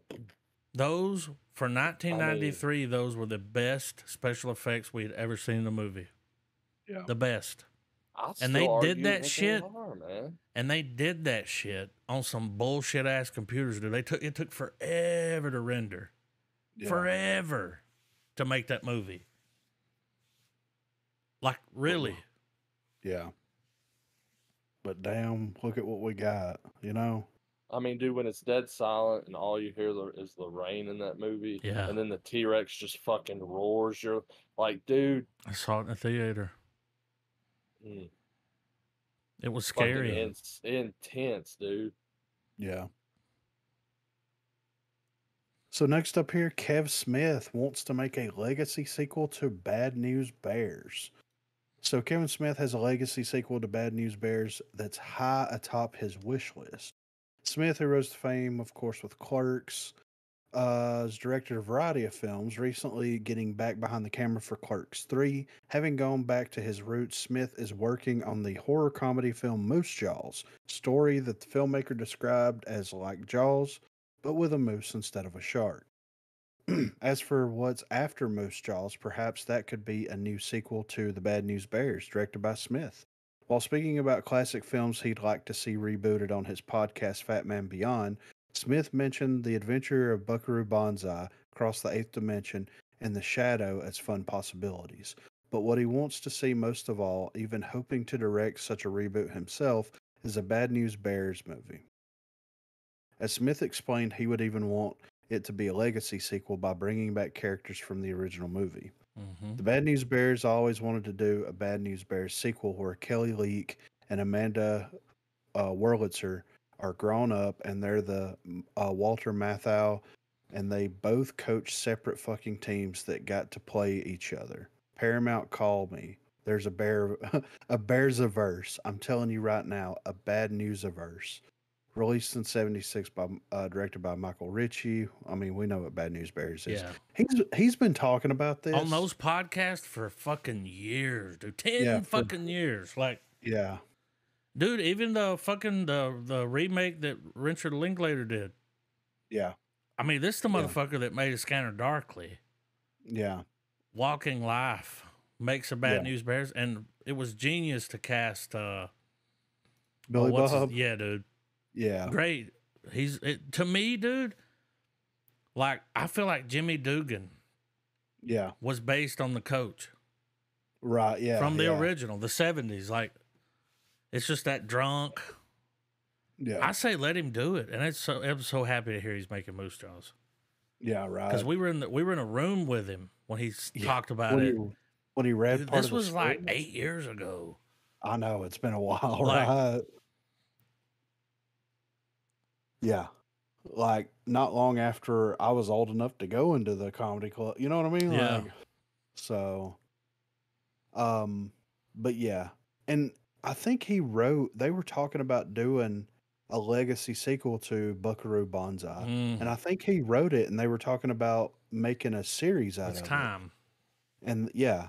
And I think that he was going to try to option it as a comic, but I don't think that ever came out. So I'm interested to see if, like, Buckaroo Banzai is so niche. You know what I mean? So, like, it's going to be hard to find people to pour money into that. Like, Dude, it's hard for me to find people that have seen it. Yeah, I know, right? I'll say Buckaroo Banzai. They're like, what? Yeah. Oh, you ever see that? The reason that I watched it the first time was because of Kevin Smith. Oh. Yeah. Mine was Garrett. Travis was Garrett. He mentioned Buckaroo Banzai one time. This is 2006, 7. Mm-hmm. He said something about Buckaroo Banzai, and I went, what? Buckaroo Banzai? That sounds like a cowboy with a sword. Well, it sounds like a fucking lunch pail worth a lot of money from the 30s, you know? Yeah. Or like an old cereal that would come on and be like, Buckaroo Banzai. That movie was ahead of its time. That movie was ridiculous. It was ahead of its time, dude. It came out too early. Like, dude's just chilling. People weren't ready through for dimensions, and they're like, yo, Buckaroo, we need your help. He's like, Yeah. all right, just another day Dimension crossing hopping. dimensions. Let me drive into a fucking mountain with a hole in it, you know? Yeah. Well, it was almost like they tested the waters in America for like, do you think Doctor Who could work over here? Yeah, It's pretty heavy sci-fi. Yeah. But you know, we'll say I have a feeling that, like, the same thing that happened with Buckaroo Banzai will end up happening. I think that, like, I don't think people are going to associate Bad News Bears with Kevin Smith. No. Unfortunately, like, to me, unless like, they're podcast listeners. Well, and yeah, that's not exactly. a large, you know what I mean? Like, yeah. And it's like, even if, like, they are listeners and they're like, oh, you know, he might be interested in this, it's like, are they going to give him the money to do it? Probably I don't see this happening. I hope it does happen. Like, I mean, I would love that, but, like, well, it's a big IP, dude. Yeah, yeah. So, like, we'll see the last person that got to make one was Richard Linklater. Yeah. You know what I'm saying? And here's the thing too, like, why not let him write it? And if they're not confident in his direction, yeah, then bring Mosier in. Yeah. Oh, he's blowing up, dude. Yeah, I know. Mosier is making the big bucks now. Yeah. He's got something new. I listened to a recent episode of him, and Mosier's killing it. Yeah. I mean, he directed the Grinch movie with Benedict Cumberbatch, which was amazing. He's making big money. Yeah, so if they're not confident in Smith, then and they already work together well. Like, yeah, I mean, they might be best friends. Like, yeah, possibly. Don't let Brian find out. Mm-hmm. The last thing that I wanted to bring up here was Harry Manfredini says he's working on a new Friday the 13th video game. So I know this isn't movie news, but anyway, Jason Voorhees isn't finished with the video game world just yet. Back in 2017, the Mask Killer made a big mark in video games with the release of Friday the 13th, the game. It was an exciting time for gamers who were fans of the franchise, as it was the first they had seen of Jason since the reboot movie was released in 2009. The game's publisher, Gun Media, recently announced that their license for Friday the 13th will soon expire and the game will no longer be for sale after 2023. The issues with the Friday the 13th rights appear to have been resolved, as Jason will return in an all-new TV series in the works at Peacock. Meanwhile, it's been revealed that a new Friday the 13th video game is also in the works. This news was broken by franchise composer Harry Manfredini, who provided music for most of the Friday the 13th movies, along with Friday the 13th, the game. While at the special while at the special Crystal Lake reunion event in New Jersey, where the original movie was filmed, he spoke with Rely on Horror about his work on the previous game. During the conversation, he also said to have revealed that he's working on a new game that has yet to be officially announced. Not very much has been revealed about the game, though it will be from a new publisher and development team without the involvement of Gun Media. Manfredini also says this new game will feature more realistic looking characters and that it will have a different gameplay style compared to the asymmetrical multiplayer experience that was Friday the 13th, the game. With that said, it's unclear if this new game will be single player or multiplayer. So there's a couple of reasons I brought this up. So they're working on a Friday the 13th series at Peacock. It's time. It's time, but do we need a series? I don't know about a series. Yeah. Because we don't know the direction we're going in or how it's going to be. But isn't this the franchise where we read like some guy owned it but didn't and was trying to like... Yes. Wasn't the rights all caught up in some shit? Yeah. And that's why... And that's what sucks about this Friday the 13th game. So the developers created the Friday the 13th, the game. It came out. It was like a huge success because it was doing the whole Dead by Daylight thing around the same time that like Dead by Daylight started gaining popularity. And then the rights situation happened and they couldn't develop they had to pull the game. They couldn't sell the game. They were running the servers and everything. And then not too long ago, they actually got the green light to actually put the game back up for sale for people to have access to it. So it came out in 2017. It's 2023. I would say that realistically, if you cut it down, it's only had like a 2 to 3 year lifespan. You know what I'm saying? And it sucks because like from everything that I've seen about the game, it looks fun and interesting. But like you have a lot of people that can't access it. And now it's like, well, why would I play that when I can play the Evil Dead game or I can play Dead by Daylight? Like, what if they pull it again? I mean, exactly. Why would I buy that and then it get pulled like it did the first time? Yeah. And I did see that a tweet from the developers that said that like, yes, at the end of 2023, they're going to pull the game. So from now until 2023, they're going to sell the game for $5 for anybody that wants it. And they're going to keep the servers on. And this is what they said, as long as they possibly can. Well, how long is that?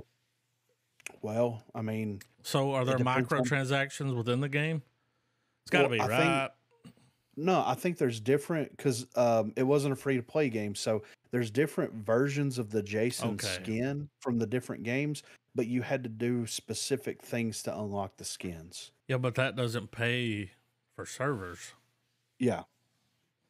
So I'm guessing that like they have to keep a specific player count to be able to maintain servers for it. I'm not sure, but yeah, it's crazy that the game came out and was a hit and got caught up in all of this bullshit that happened, and they couldn't do anything with it. Come to a deal. It's like, come on, man! Like this is promotion for the franchise.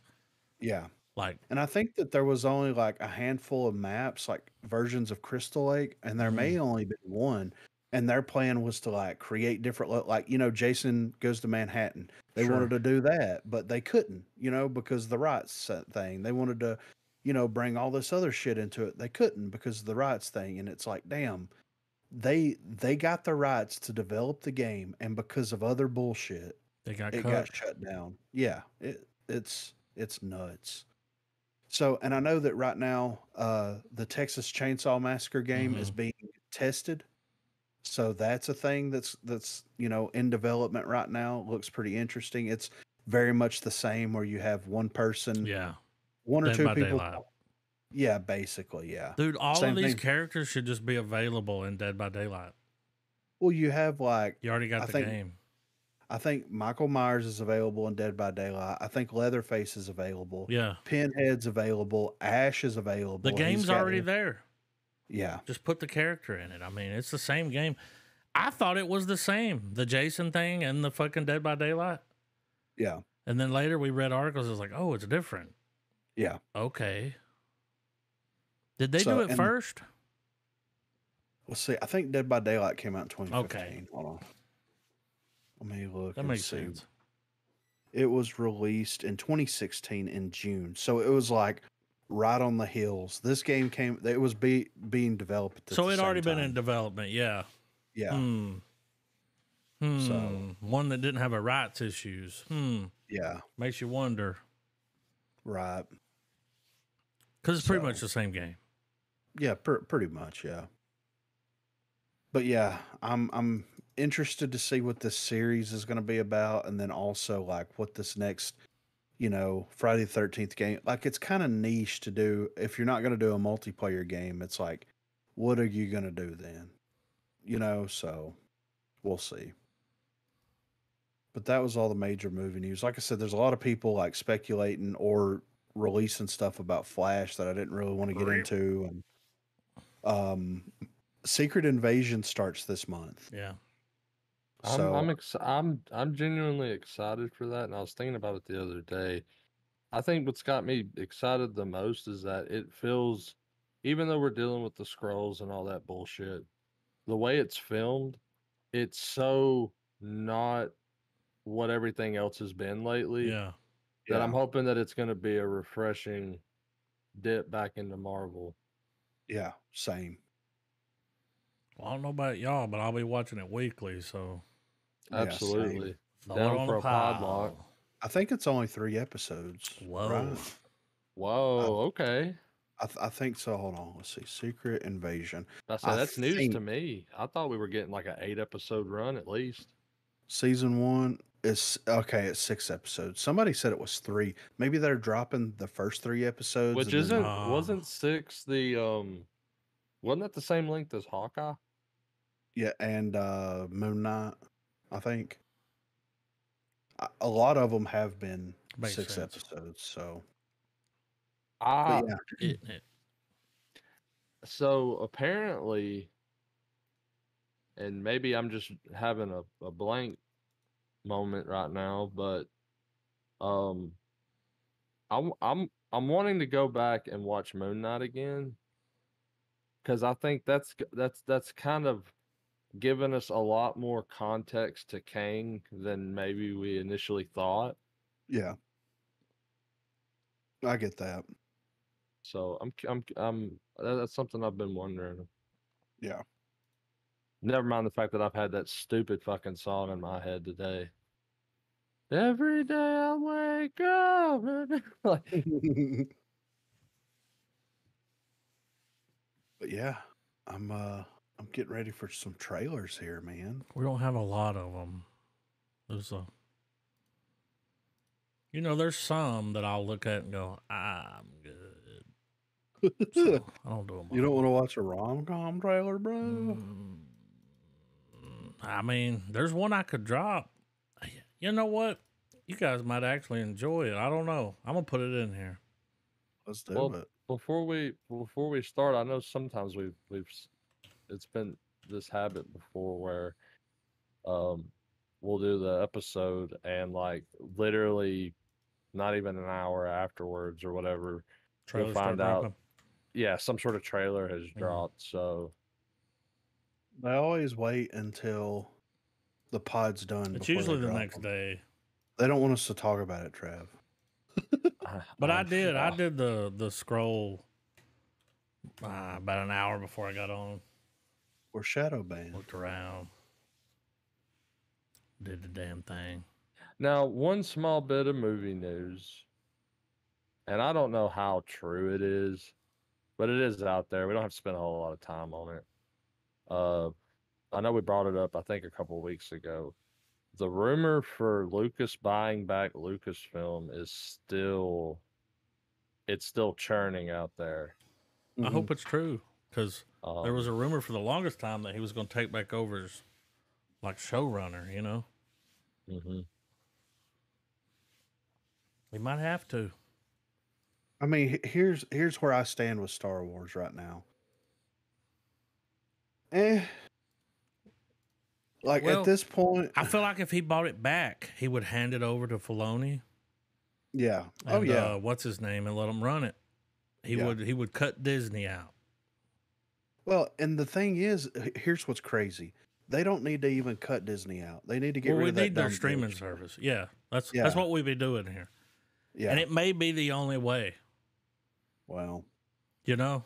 But that could be in the contract with Disney where they're like, if it's going to a streaming service, it's got to go here. You know. Yeah. He ain't going to give them what they paid him for it. No, definitely not. Well, see, that's there was one franchise that got sold a long time ago, and the guy got it back, and he got it back for like way cheaper than what he sold. Yeah. And that's been a big proponent in what's been selling this idea that somehow Lucas is gonna just get his property back. But I think if he did, I think just kind of like what you guys were saying, it would be... He'd let him run it. It would be okay, I have the final say again. Yeah. Like, it would be an almost Elon Musk level move where he's like, I'm done with other people greenlighting ideas that I think are absolutely dog shit. Yeah. Or fucking up the ideas you already had in place. Yeah. I think as far as what the media that's already been released under Disney, the damage has already been done, sadly, to the franchise. However you want to, if you want to look at it that way. So it's almost like when they do create, like, you don't like you can't reboot Star Wars. No, you just have to carry on, like move on. Like, you're gonna need the John Wick of films for that. That's an impossible task. Like, but the people that I feel would be in charge have done a good job at moving on with new stuff that like touches on the old. Yeah, but at the same time, it's new. It's new old. And with the whole, if the rumors that Disney are having to sell a bunch of stuff and go through this liquidation thing, you know, that while that's bad for the employees who are obviously going to be losing their job, for the consumer, it's going to be a win, because it's just like with Marvel's restructuring and DC, it's going to be, they're going to have to be more picky on the projects they choose. It can't be a green light for every single wild hair up their ass. And then they green light something, and then a few months later they're like, we're not going to make that. It's like, well, why'd you green light it? Like, you had everybody talking about it. That happens a lot at Disney, right? Especially with Star Wars. They're like, we're going to make this. Then they're like, no, we're not. It's like, that's a bad look. I feel like here's where it's going to come in, where it's cheaper. Disney will hold on to the streaming rights. Yeah. That's a fair deal. Fair deal. Less money, we keep the streaming rights. We got the theme park. Fair deal. Well, like, if Disney can just become a distributor, that's what they should be. Lucasfilm. Yeah.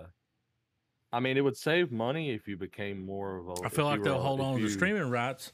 And I thought Lucas would want that because he doesn't want to have to build some streaming platform. Like, you know, you going to subscribe to Lucasfilms?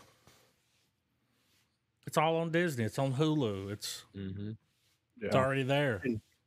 And Fox used to distribute it before, and they got... now they own that. But one would have to also argue the point, too, though. While it would be good for the company's retention of keeping subscribers, would it not be more? Would it not generate Lucasfilm more money if they were in the domain where they can just let the film cycle through all the services? Kind of like how a lot of them, you know, like most of the stuff that happens, like every quarter, like they'll swap it out. It's like, I think that'll be part of the deal. Star Wars is going to Hulu or going to Amazon. Disney's going to want to hang on to. Yeah, it's like, look, we'll turn it back over to you at a discount, but we got to keep the streaming rights because that's propping us up. I am wondering if they're. It feels like they're at their table going, okay, Marvel's our cash cow. Star Wars is a cash cow, the but cash cow. we're fucking it up. So let's hand it back over. I don't think they can fire Kathleen Kennedy.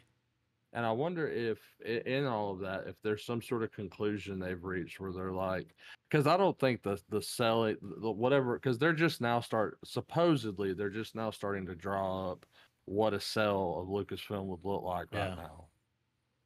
That kind of money, that kind of deal, that kind of acquisition, that's going to take a while to for sure to solidify and everything. So I'm wondering if they're banking on seeing what the state of Marvel is going to look like once we get to the next round of Avenger films.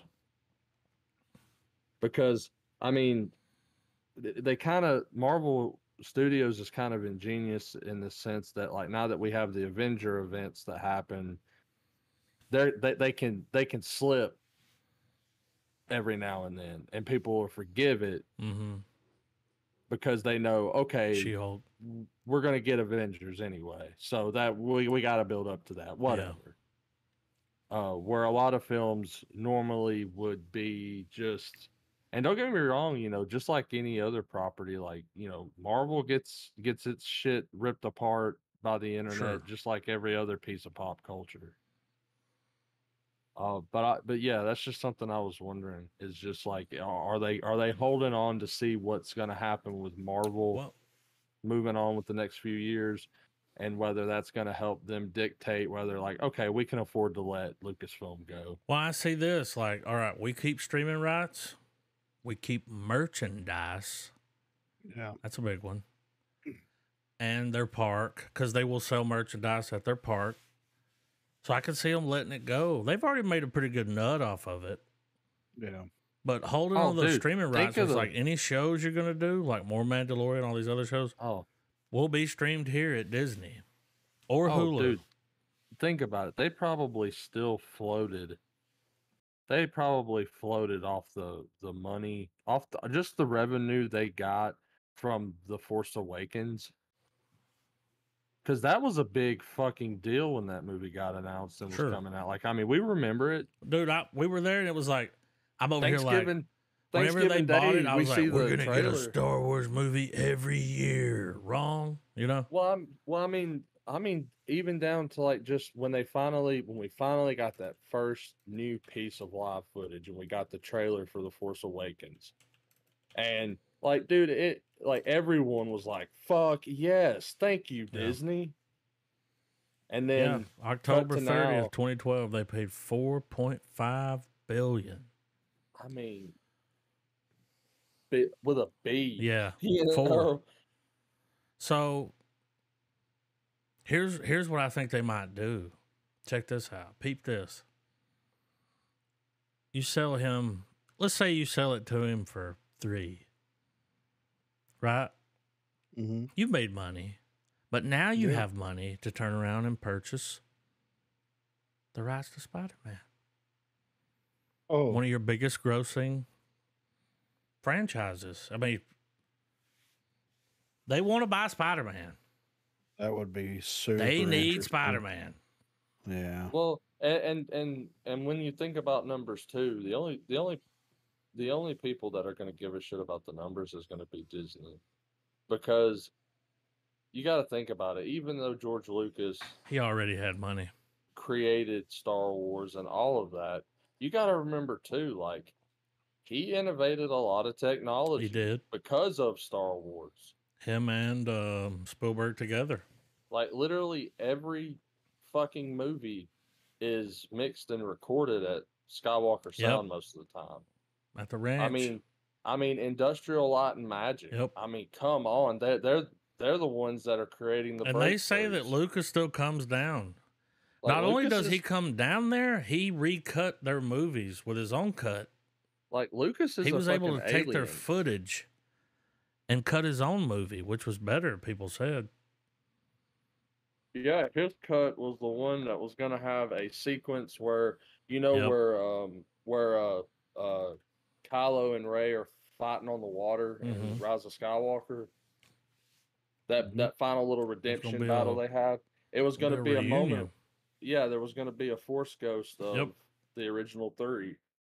How Han Solo's fucking there, I don't know, but whatever. His net worth is $5 billion. He can afford it. Even if he has to pay the 4, what are you going to do? Run out of $1 billion, you know?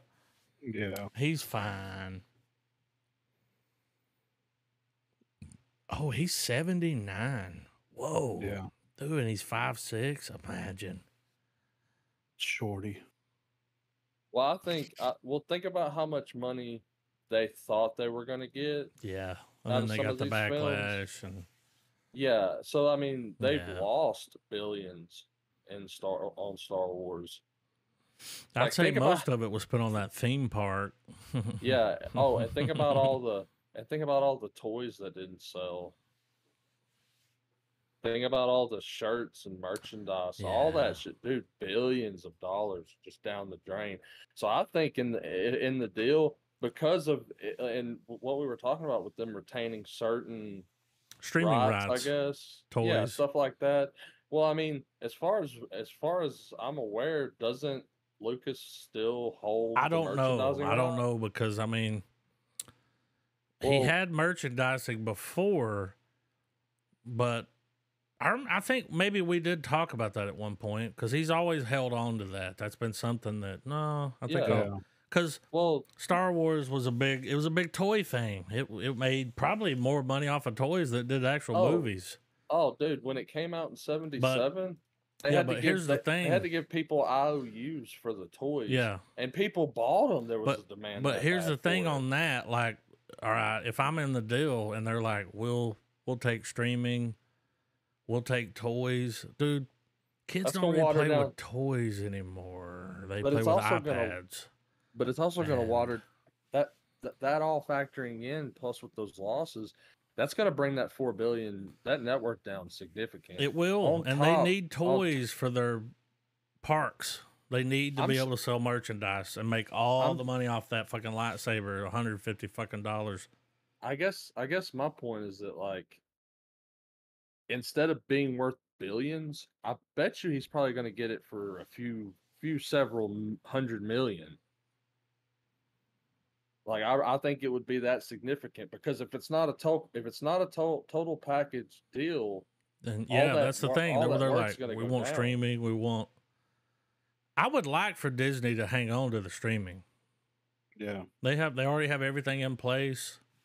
Yeah, quality's there. Well, they've cultivated a good ecosystem with navigation. We don't need a new streaming service to subscribe to. That's what I'm saying. Like, yeah, and every little thing they make now, they're doing the shows. That's not going to be in the theater. Well, I mean, if they pulled something kind of how Syndicate does stuff with Legendary, if I'm not mistaken. Well, I mean, Nolan's got fuck you money now, so Syndicate can just do whatever he wants. But like for a while there, like there would always be those companies that always were there, Mm-hmm. So,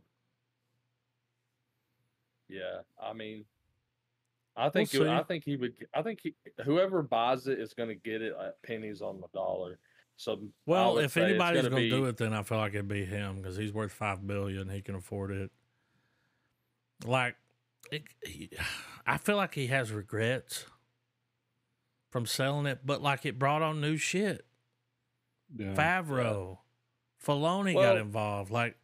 Well, think about this too. Whenever he sold it, his big thing, we've seen the quote a million times about how he wanted to spend time with his family and everything. Well, think about how old he is. Think about how old his children are. He's almost 80. He's like his children are at the age where they're like they love old dad, but they want to go be their own people. Like if the nest is starting to empty, he ain't got nothing to do. Yep, all the kids are gone for sure. Like. Star Wars needs him. Star Wars needs him as much as he needs Star Wars. Like that's his life's work if one wants to argue it. Yeah.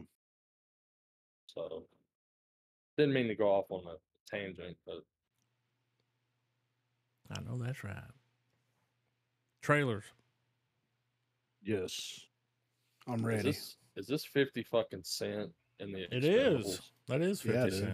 Is he about to get rich that train? Is it Curtis Jackson? Is that his name? I think 50 Cent's name is Curtis Jackson. Nah, he's 50, dude. I'm gonna look it up. Yeah, you're right. It is. I think Curtis something. I think it's Jackson. Curtis Lowe. Curtis James Jackson the third. Dude, if you don't come in the house get rich or die trying.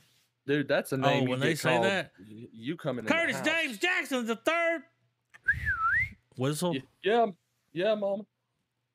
Get rich that train. I love that Boondocks impersonation of him. It was always like, get rich that train. It was, wasn't it Charlie Murphy that was doing that? It was. All right, let's hit it with the mini men. Are ready? Oh, yeah. 3, 2, 1, play.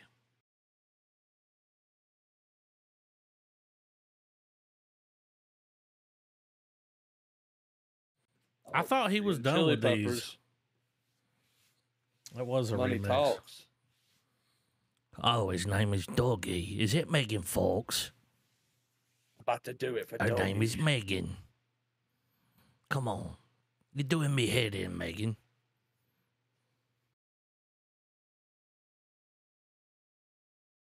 Oh, he's going to hit her with the lock, stock, and 2 smoking barrels, you know? They call me in the porn industry machine gun smelly. That was sexy. It's my franchise, you know?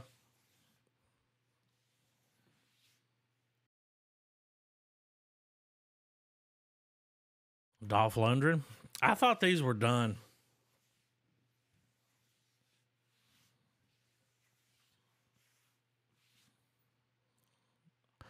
I think it's a W bringing Megan Fox in.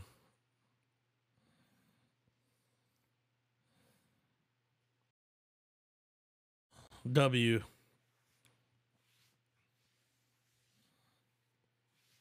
I mean, it's Comanche Warzone Joe. the movie. Yeah. Yeah.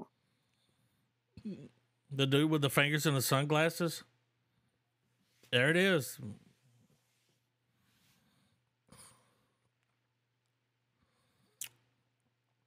Imitation Eastside Boys. Look at him. I'm happy for 50 Cent. Yeah. Like, that's better than fucking Ludacris. At least 50 Cent got shot 7 times. 7 times. I recognize the Asian. Who is that? That's The Raid. Yeah, he's the guy from the Raid. Okay. I mean, they'll continue to make these as long as these motherfuckers are alive, right? Yeah. It feels like it's been a while since one dropped. I will say this looks the more fun than the other 2 sequels were. Well, they know their audience, right? Yeah. I like how they put a 4 in there. Yeah, that's the A. Clever girl. I mean, by this point, the L should be a 7, the E should be 3s. Did y'all hear the news? Mm-mm. They cloned Tyrone. Oh. Is this? We saw a teaser. I'm going to call this Black Multiplicity, right? Yeah. Possibly. I mean, that's what I'm going to go on. Just the thumbnail post. we saw a teaser for this a while back. This is a full-blown trailer. Got Jamie Foxx. R.I.P. He's still here, but damn, you know. All right, 3, 2, 1, play. Was that John? Was it Bodega? Boyega? Bodega. I said Bodega. Look at him. I love this.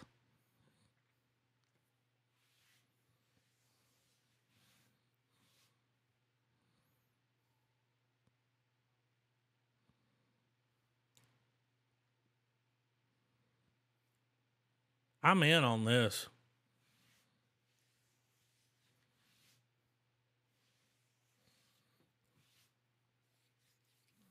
because it's like this black exploitation film with a little bit of sci-fi, right? Yeah.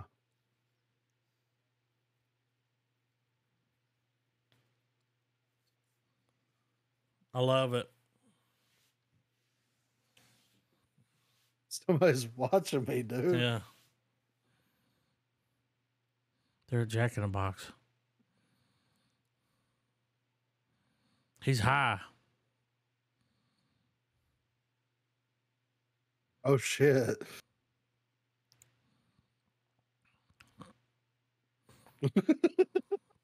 I mean,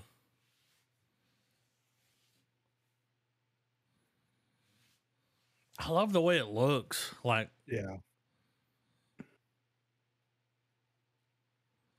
Film grain. Well, the lighting's really good. yeah. It's like a lot of natural lighting.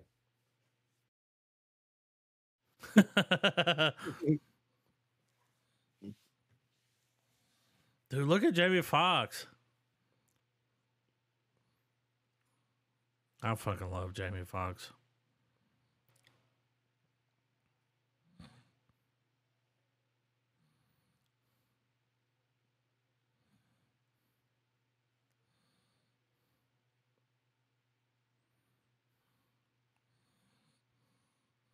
So I'm noticing that he's dressed like he's from the 70s, but everybody else isn't. Yeah.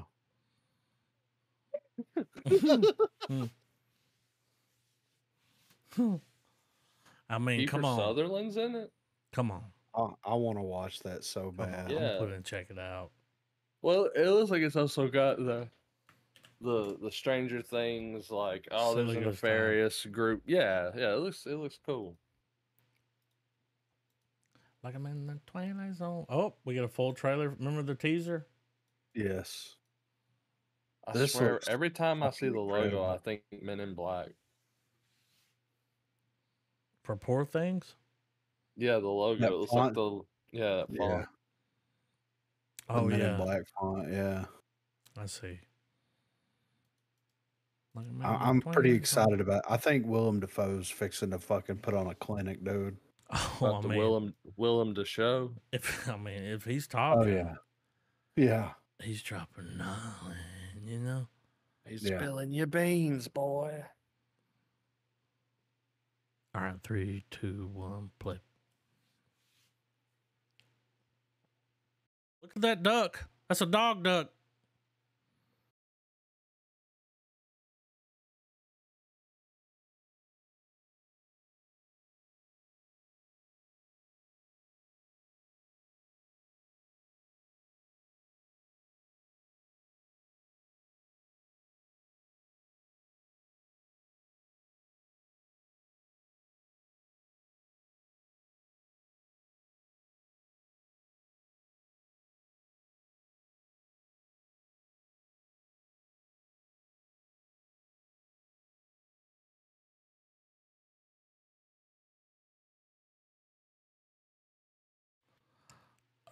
BioShock. Right? Yeah. This looks amazing already.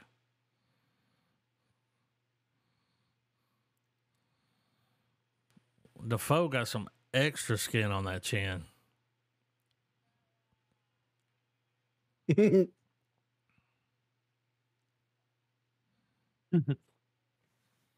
You know what that reminds me of? Yeah, I want to be podlocked for this. Yeah, Yeah. It looks like a Terry Gilliam flick. it does. Yes, absolutely, man. It does. 100%. It looks like a Terry Gilliam like fairy tale. Like Brazil, The but tone. it looks like it's gonna actually make sense, Yeah. maybe. Well, it's like that, and I would even say it's got even a little sprinkling of Cronenberg. Yeah, just a Like, hair. Just the fucking like a Coke bump's worth. Yeah. Just I a mean, bump. a dab of Cronenberg will do you. Yeah. We know I that mean, Just a little. firsthand. Yeah. Don't do too much. This This Twisted isn't a Metal- trailer, but Yeah, this is good, I man. feel like we have to watch this because it's pretty cool. I have not seen this. Oh shit! I've seen the beginning of it, and then I was like, "Oh, waiting." Okay. All right, 3, 2, 1, play. What?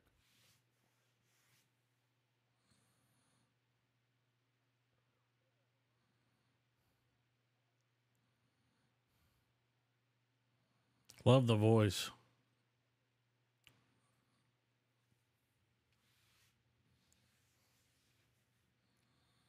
No, you're gonna need something. This motherfucker gonna hit him with a. You think, Doc, this is your ally?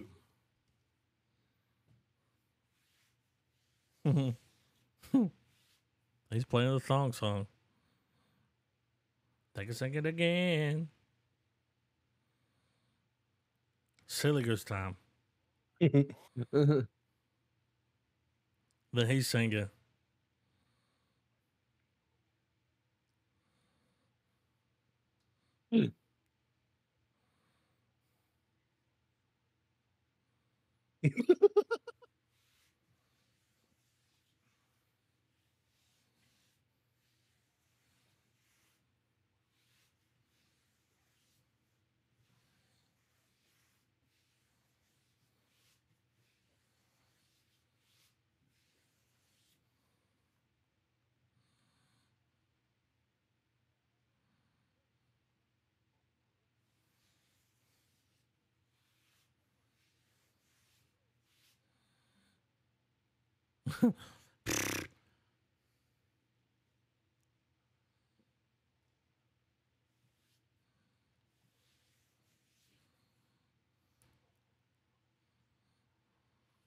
I mean, dude, I'm in on that already, right? Yeah. Just where that went there. Yeah. It's going to be so over the top. You know what I mean? They start singing the thong song together, and that's what. Yeah. You know? Well, it taps into the fact that Sweet Tooth's just fucking checked. It's crazy clown time. Yeah. And they all had a real good time. Sweet Tooth had a fucking truck with some bullshit. Falcon had no wings. It's crazy clown time. Today's weather announcement. The metal, it's twisted. There you go. I'll never watch the remake of Dune. He really said that, but till death do us part. Exclusive. All right, 3, 2, 1, play. What happened? Yacht. Oil baron. Why is IGN's quality so bad? Yeah, it is. I mean, they lock at 30 frames, dude. Oh, yeah. They download this from somewhere.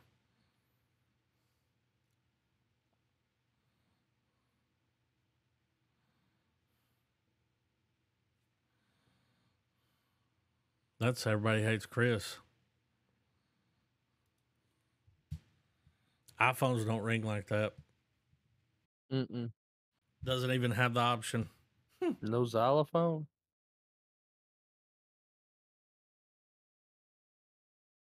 Ooh.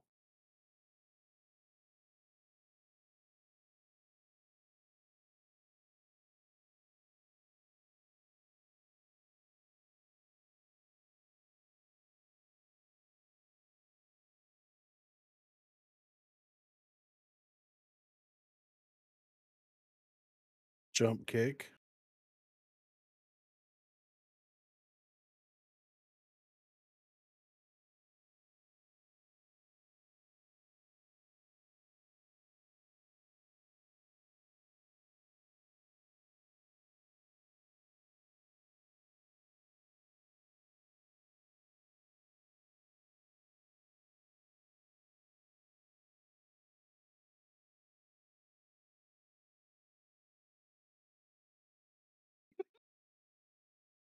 A bridezilla killer. He's beating the shit out of her, dude. But the players are the same.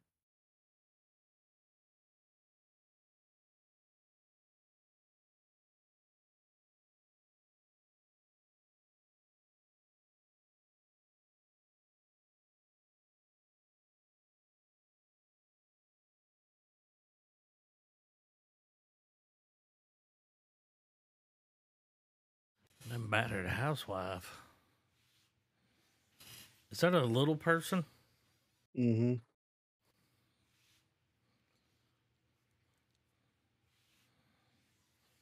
Well, it makes me wonder, like,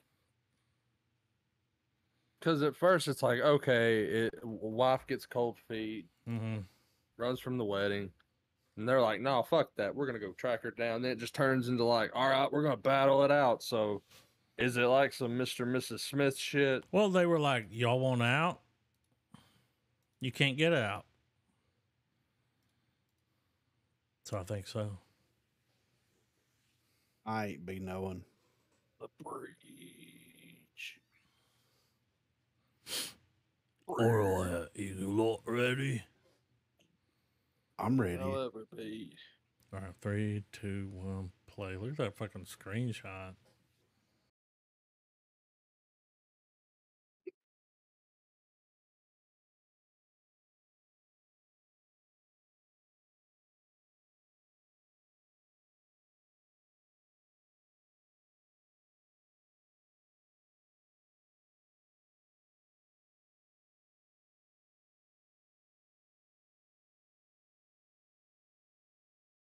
Breach. Breach.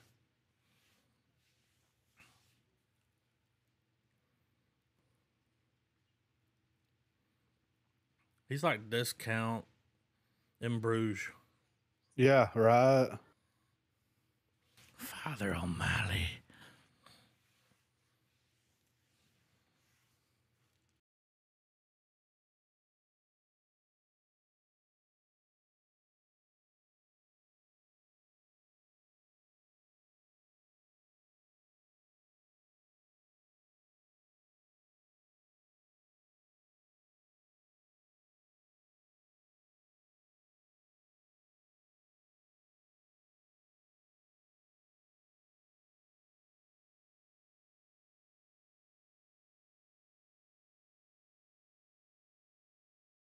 Kind of got a True Detective thing to it too, like. Yeah.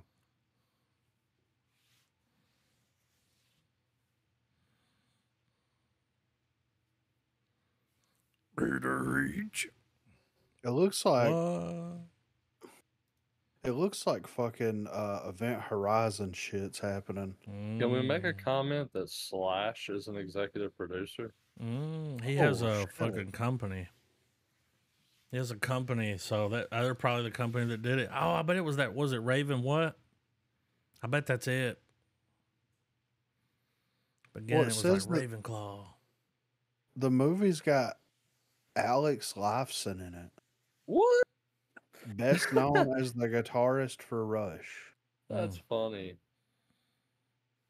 Okay. This is gonna be random. Yeah. I'll peep it though. Landscape with invisible This hand. is something. This is what I mentioned earlier. I was like, here's your little rom-com that's got a little sci-fi sprinkle on it. I will say it's original. I mean, guys I'm ready? down. Oh, Yep. yeah. 3, 2, 1, play. It's not what you think it is.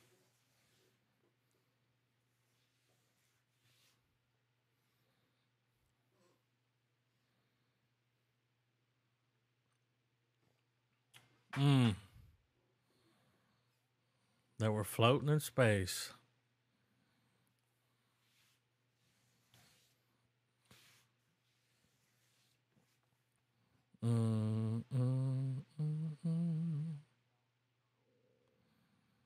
What's that thing? You'll find out.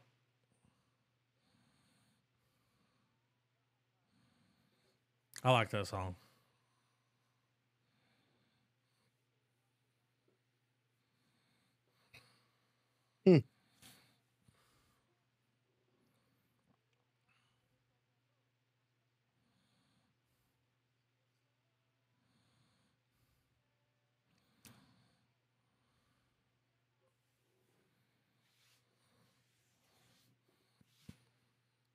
So the aliens don't know love and they like watching it.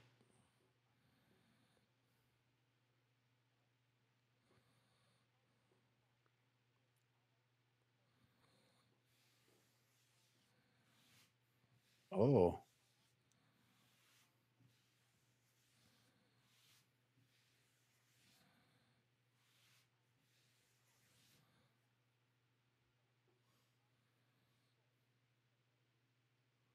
God damn. Interesting. Yeah. Got that Neuralink.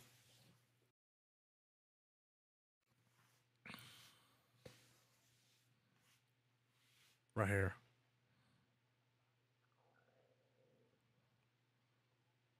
Your armpit can. Kind of weird.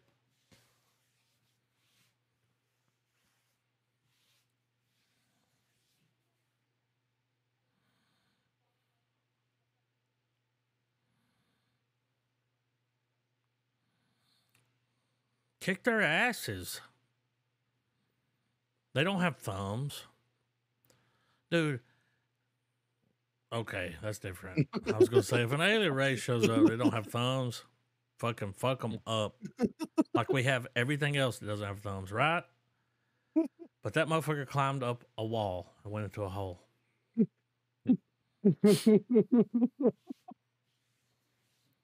Just the time. Okay. All right. Never mind. Yeah, when I saw it climb up there, I was like, oh, that's different.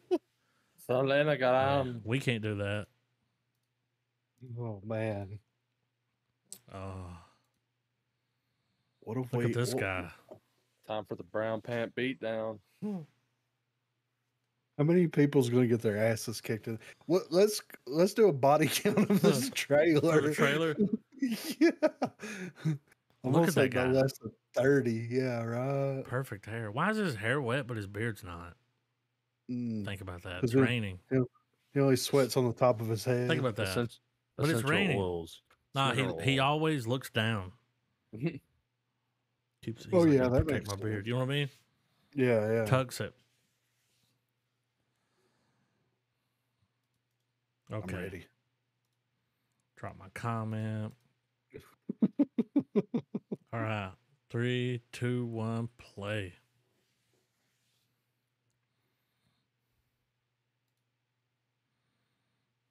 Mm-hmm. Boats and hoes.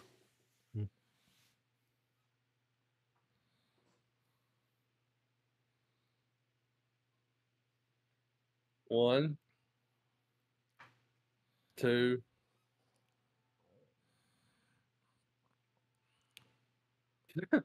3 and 4, This dude don't fuck around. 5, 6, 7. He just stabbed the shit out of somebody's leg. Cut the subtitles on. There's no subtitles.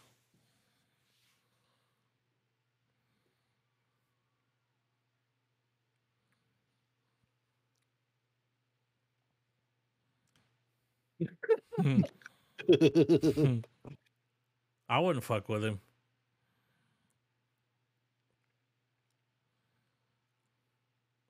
Ah.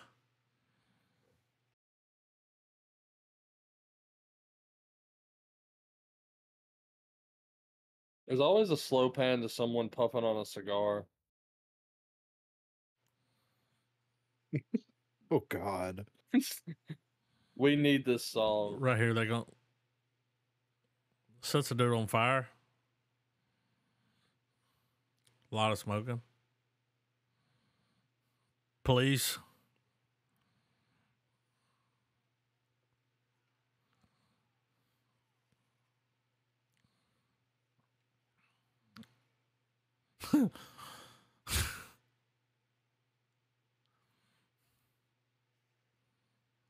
The sound that made.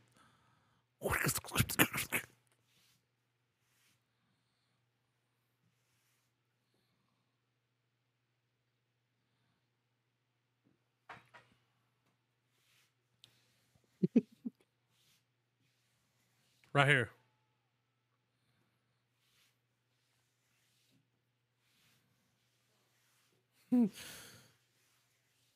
A guy said the same thing to me the other day at the gas station. Same thing. I was like, I'm on pump 2. And he said that. The same thing. What was happening there? What's the plot? When I saw that, I was like, what the fuck, dude? I keep watching these trailers and I'm like, what? I feel like that chanting is just like the music that plays when my dogs are running up on like their bowl and I filled up their food. Yeah. Yeah, I mean, Bollywood's a whole other, that's a whole Beast. other level. Well, here we are. Chapter 3. Is it chapter 3 or is it just John Wick 3? It's probably chapter 3, right? We're doing chapters. Doesn't this have like a long name though? It's like chapter 3, something, something, something. Let's see. Is it chapter 3?